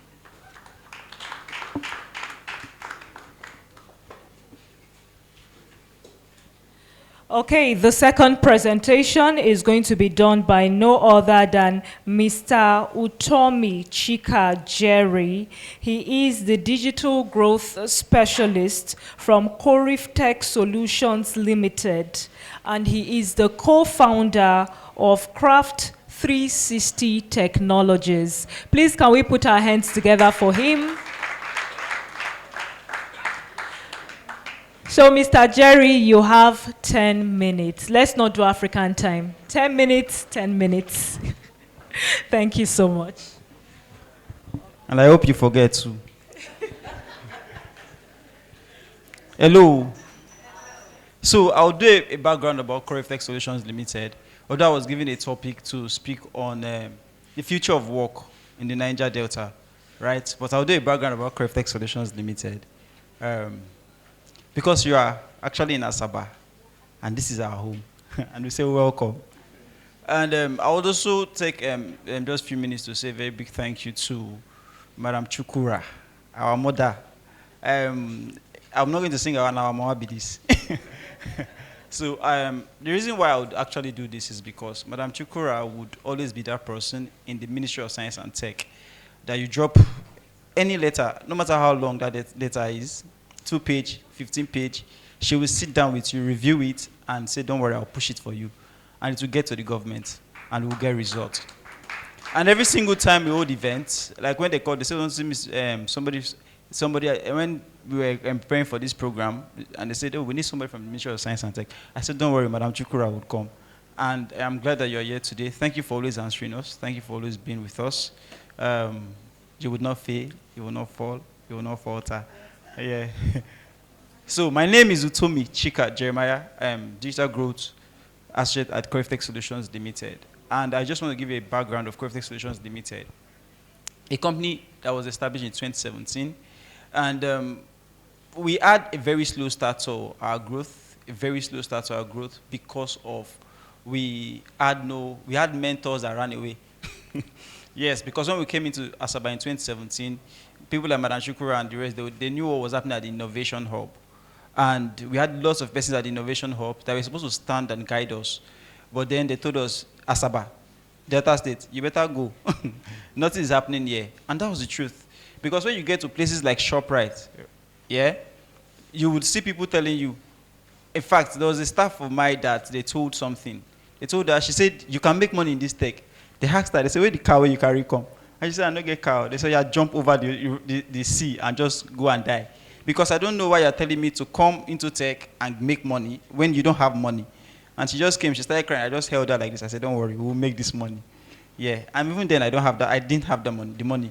But we're just preaching tech. And the resilience and the continuous push by the CEO of Corefitech Solutions Limited, Cynthia Orife, aka Cent, also known as Cent, and please give her a round of applause, she's also here, kept us going. And this is our 8 years, and we have impactful projects that we've done. We have the project Train 1100. We have the Women in Tech Summit that we do every year, annually. And as I speak to you, last year, please give a round of applause to PIN Foundation. PIN Foundation came in and sponsored Women in Tech Summit. We also have sponsorship from OND and NIDA. But this year, we're no longer OND and NIDA is not the one sponsoring. NIDA is the one sponsoring. NIDA said, no, we want to take that. We want to take that space. I also have other partners from like MTN and others that we are currently on the table with, right? We also have students that have done wonderfully well from the YEP project. The YEP model of training and training delivery, and also the inclusion of soft skill, integration of soft skill, is the greatest model in training in 21st century by PIN Foundation. And we have lots of partners who want to model this. You see what you've done. We just started up a training with OVF Foundation. We trained 300 youth in Niger Delta. And yesterday was their hackathon. We had 5 new startups springing up from that program in the hackathon. And the model we used was the PIN Foundation model, the YEP model. We used the YEP model. And that's to tell you that this is not a charade. We're not playing here. This is real impact. And so please, a round of applause for PIN Foundation. Now, switching up from what Corefitech has done in the past to what you're going to do as beneficiaries of the PIN program, and also as entrepreneurs being built under the PIN program. I started my own digital agency last year, Craft 360 Technologies. A lot of you have been seeing it. It's owned by Utomi Chika Jeremiah. And people don't even know I own Craft 360. I co-founded Craft 360. Why? Because of the transformative ideas and the impacts we have created in a few years. But all of that experience came because I had a mentor. I had people who were guiding me through. I was learning and relearning, right? And I had a model that was well designed and well structured for growth. And I had the mind not to grow, but to scale. These are two different things. You can be growing and die in the next 5 years. But when you're scaling, you can't die in the next 5 years. You're building a sustainable project. Are you aware? And that's why when you're focusing on development, especially for you entrepreneurs, they're going to get the PIN funds. They'll give you 1.5 million, they give you 500,000. You say they don't give me plenty money. Now only 500K they give me. Let me make you understand something. It's not in the amount. It's in the value of what you can create. What did I say? Write it down. It's not in the amount that you collect from PIN. It's what you can do with the money that they give to you. A man who cannot maintain 500, who cannot manage and get success with 500K cannot get success with 1 million naira. Very correct, right? If I give you 10 million naira and you can't do something with it, you can't do something with 20 million. You won't even be able to do something with 100. 3 minutes, okay? You won't be able to do something. You won't be able to do something with 100 million. And that's where I'm going to talk about. I'm not going to look at the problem of Niger Delta because we've moved past that. We've moved that past in the past 2 years. If we are still talking about the problem of Niger Delta in 2025, then PIND is not working. Then the implementing partners like Ansin, like Amara, God bless you, Amara. You came all the way from Wari. Welcome. Like Amara, like Corriftech, Cynthia, and a whole lot of others. That means we have not been working because what we have been doing in the past 5 years is solving problems. Now it's time for us to impact and to grow and to take opportunities. And how do you take opportunities? So I'm going to be very fast. For new entrepreneurs, right, you need to put yourself into training. I mean core training, continuous training. Training is not something that, oh, I just didn't want it. No. I say, you start firing, and then you are making small money. You say you have arrived. You have not even started at all. So you need to open your mind towards continuous training. I am the CEO, co-founder for Craft 360, and training led me to meeting Christina, Kristna. She's the head of business and marketing, Google Sub-Saharan Africa. Because by the grace of God, I just rounded up a training as one of the 20 CEOs, tech CEOs, selected from 5 African countries to go to digitalize businesses in Africa. Right? I just got my certification, so please clap for me. Yeah, I just got my certification. And by God's grace, we'll be traveling to 5 other countries to do research and evaluation to ensure that what we are doing is 100%. And that's because we kept on training. And the next thing is open your mind to mentorship. For us to get some of your success story, when we call your phone, it's problem. Hello, how are you doing? Because you're making small money, you just run away. We want to get a success story. It's a problem. Testimonial is a problem. And then when the business crash, you say, Mr. Jerry, I not just know. I say, what happened? Say, no. We don't want stories anymore. We need real people who are ready to take opportunity and scale businesses. So when they are giving you these funds, right, you need to be open to mentorship. Give yourself to mentorship. Is there a day I don't say Mr. Hansen message? Not because he's an implementing partner, because aside from the fact that we are both implementing partners, I see him as a mentor because I want to learn. Who are you learning from? Where are you learning from? You need to open your mind to learning, to continuous growth. The next thing is you need to research. Don't just set up a business because there's money there or it's working now. Research and focus on people, not products. Focus on who? People, not products. I developed a new business revenue model currently for Craft 360 that is going to scale by next year. Is going to be over 200 million naira. I'm not telling you crap. I'm telling you real design, real model. And I designed that model. How did I do it? How many minutes? How did I do it? Quickly. I started after my meeting because I also work as lead designer, Slice 24 USA, and also lead designer, lead projects and strategy for Youth Exchange Canada. And so I work from 1 a.m. up to like 4 a.m. So I rounded up my meeting at 4 a.m. and I was thinking, because I could not go to bed. I was thinking in my workstation and something came up. I said, what can you do for vendors in Delta State? I did not look at how much can you make from vendors in Delta State. I said, what can you do for vendors in Delta State? And then I did a research that identified the need of vendors in Delta State. What is peculiar to all of them? Content creation. Yes or no?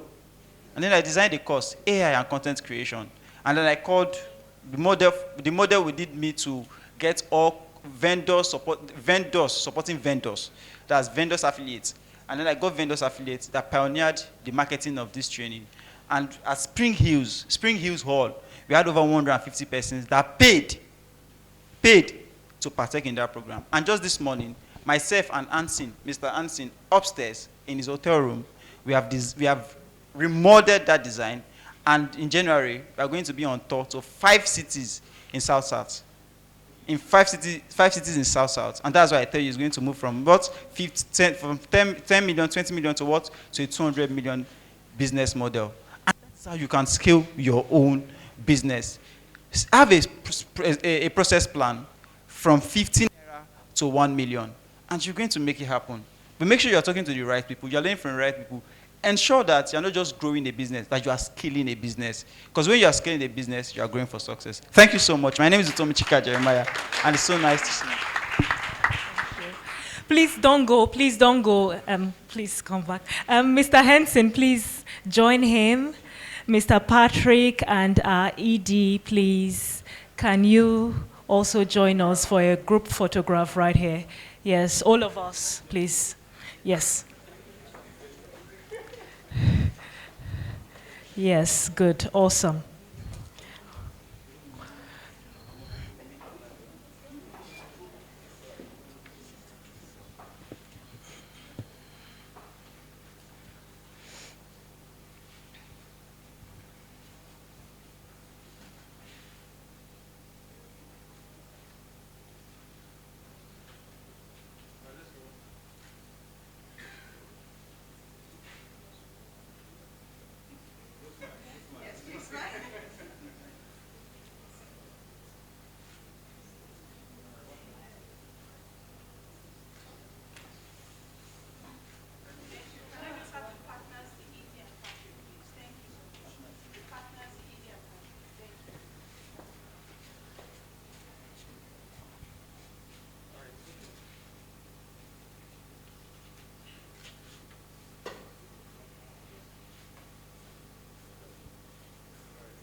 All right, thank you. Can we put our hands together for them? Can we put our hands together for them? Thank you very much. Hello? Hello? We will be rounding off in a bit, but I just need us to be lively till the end. We started great. I think we should just do it till the end. So if you're happy, please just wave your hands. Thank you. Thank you. I like the feedback. Well, the next session we are going to be having right now is the crux of why we are gathered here. And it's no other than the Challenge Fund Awards and presentations. Please, can we put our hands together?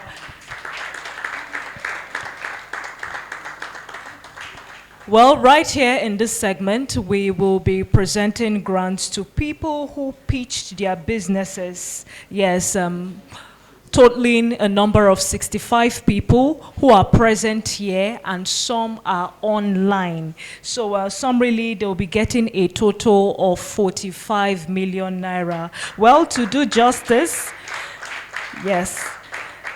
That's beautiful. To do justice, right here in this segment, I'll be calling the YEP manager who will be facilitating. Please, can you put your hands together for him?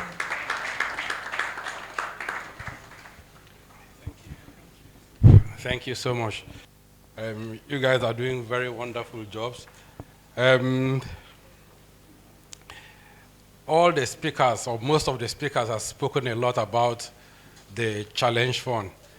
It's becoming a tradition in PIN and in YEP that we support innovative businesses emerging out of our program.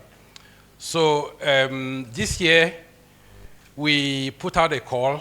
It's actually started last year, late in the fourth quarter of last year. We put out a call in preparation for the Challenge Fund, past beneficiaries. And we got over 2,115 applications that came in. The ED is here. So all our trainings are tailored towards, we run the end-to-end model.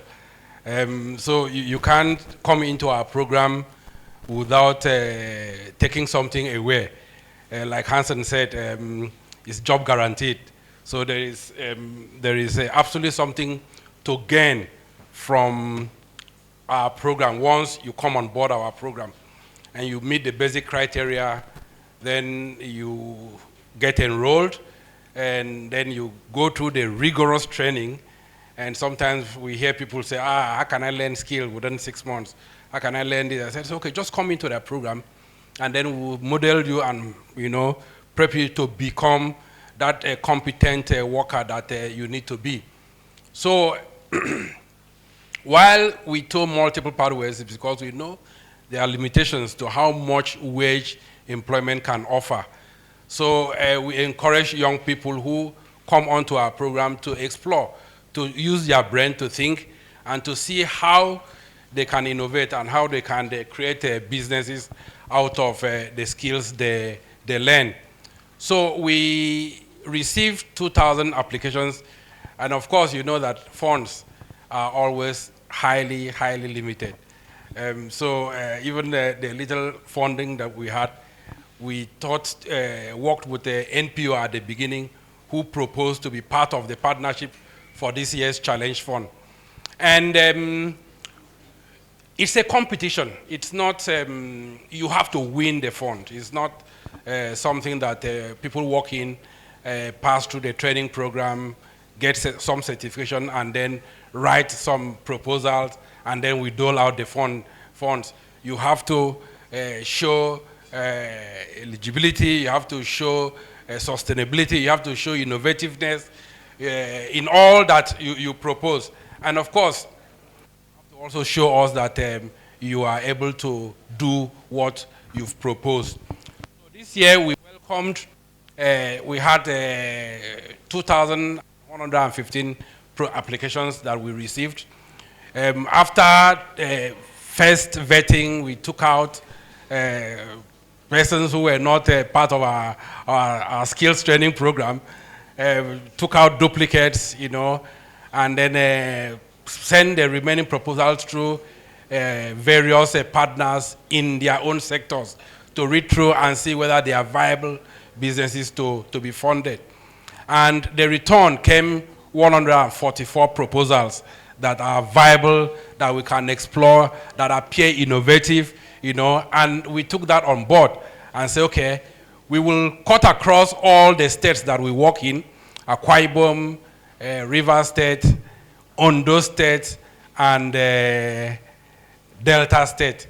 So Ondo State is going to be the first state, is going to have the first, going to become the first beneficiary in 2025 program. Delta State became the newest in 2023. So we started the Challenge Fund program in 2020, after the COVID, with the first set. And that's where we had the Solaris that emerged from the program. We had the second set in 2022, and then the third set in 2024. So now we are running the fourth set in 2025, and I'm happy to say that out of a stiff, rigorous competition, 65 young entrepreneurs emerged across the four states. And we have 10 or 11 of the representatives. We couldn't bring all of them here, but all of them will receive the grants. So I will now call on the executive director to come on stage to hand over this award to the recipients. I know that we have a lot more persons online. Feel free, be part of the event, because this is all for you. I will call out the 10 or 11 names of persons to come on board and have a handshake before we give out the check.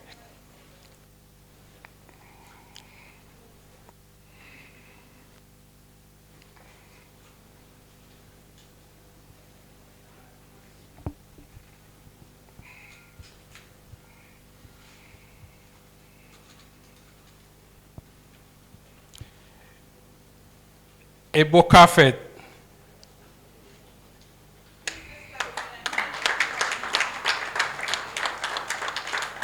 Ezuna Pascal.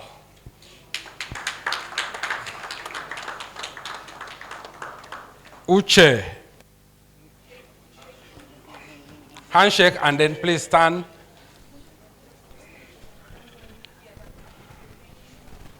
Wadia Joy.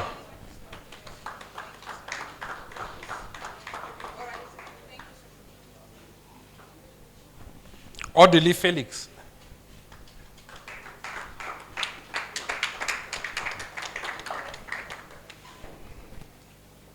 Okabwe Somtochukwu.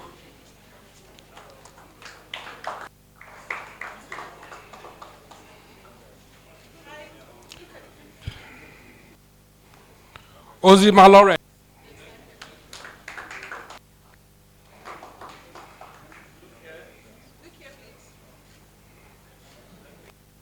Odikwe Amaka.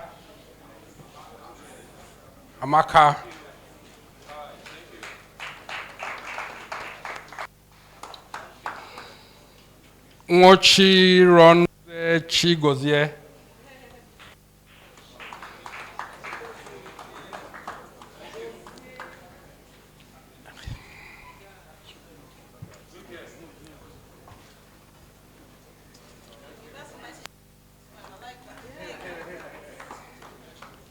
Is there anybody that is here that is receiving the challenge fund that I have not called? Anybody?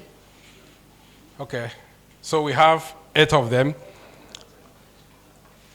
So they are in 4 categories. You have the agriculture, we have ICT, we have a few in building construction, and a few in services. And in all, they will be taking home over 44 million naira, 45 million naira in grants, startup business grant. Please, the ED should do the handing over. Come. I just said. Yes.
All right, can we put our hands together for him?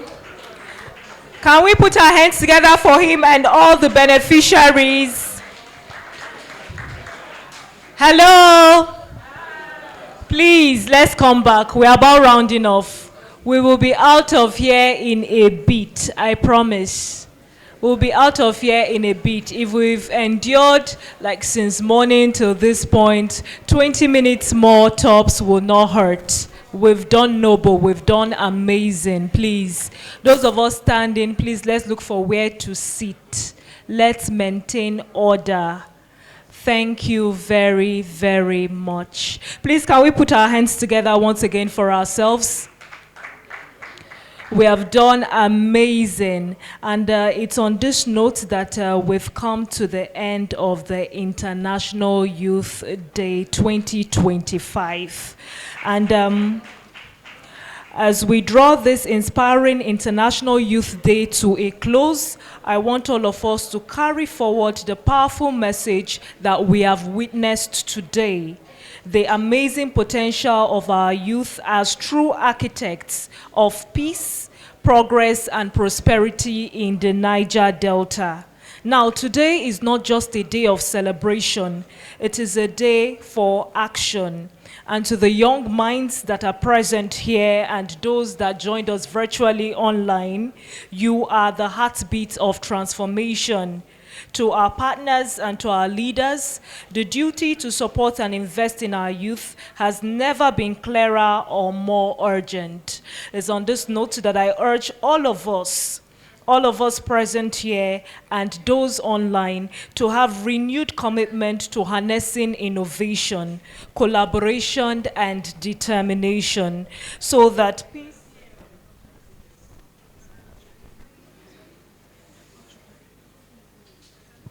that peace and innovation and development can thrive hand in hand in the Niger Delta and beyond. Thank you so much for being part of today's International Youth Celebration. Before we go, please, I'm calling on Mr. Chukudi to do the vote of thanks, then we go out for our photograph. Mr. Chukudi, please.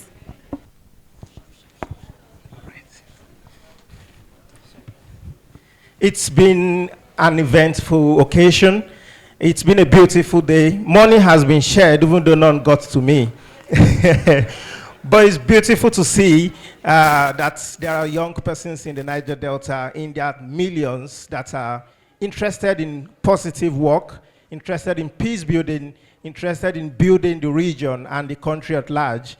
On behalf of PIN Foundation, we want to thank each and every one of you for gracing this memorable event and occasion. It's going to be a life-changing one because in months and years from now, we're going to get testimonies from not just the grantees, but other participants that have come here today. So we want to thank you all for coming to this event and for joining us to commemorate International Youth Day 2025. I want to thank our executive director for coming all the way to attend this event. We value your presence here today. It has added color and beauty to the event. And all my colleagues at PIN Foundation who have contributed, in one way or the other to the success of this event.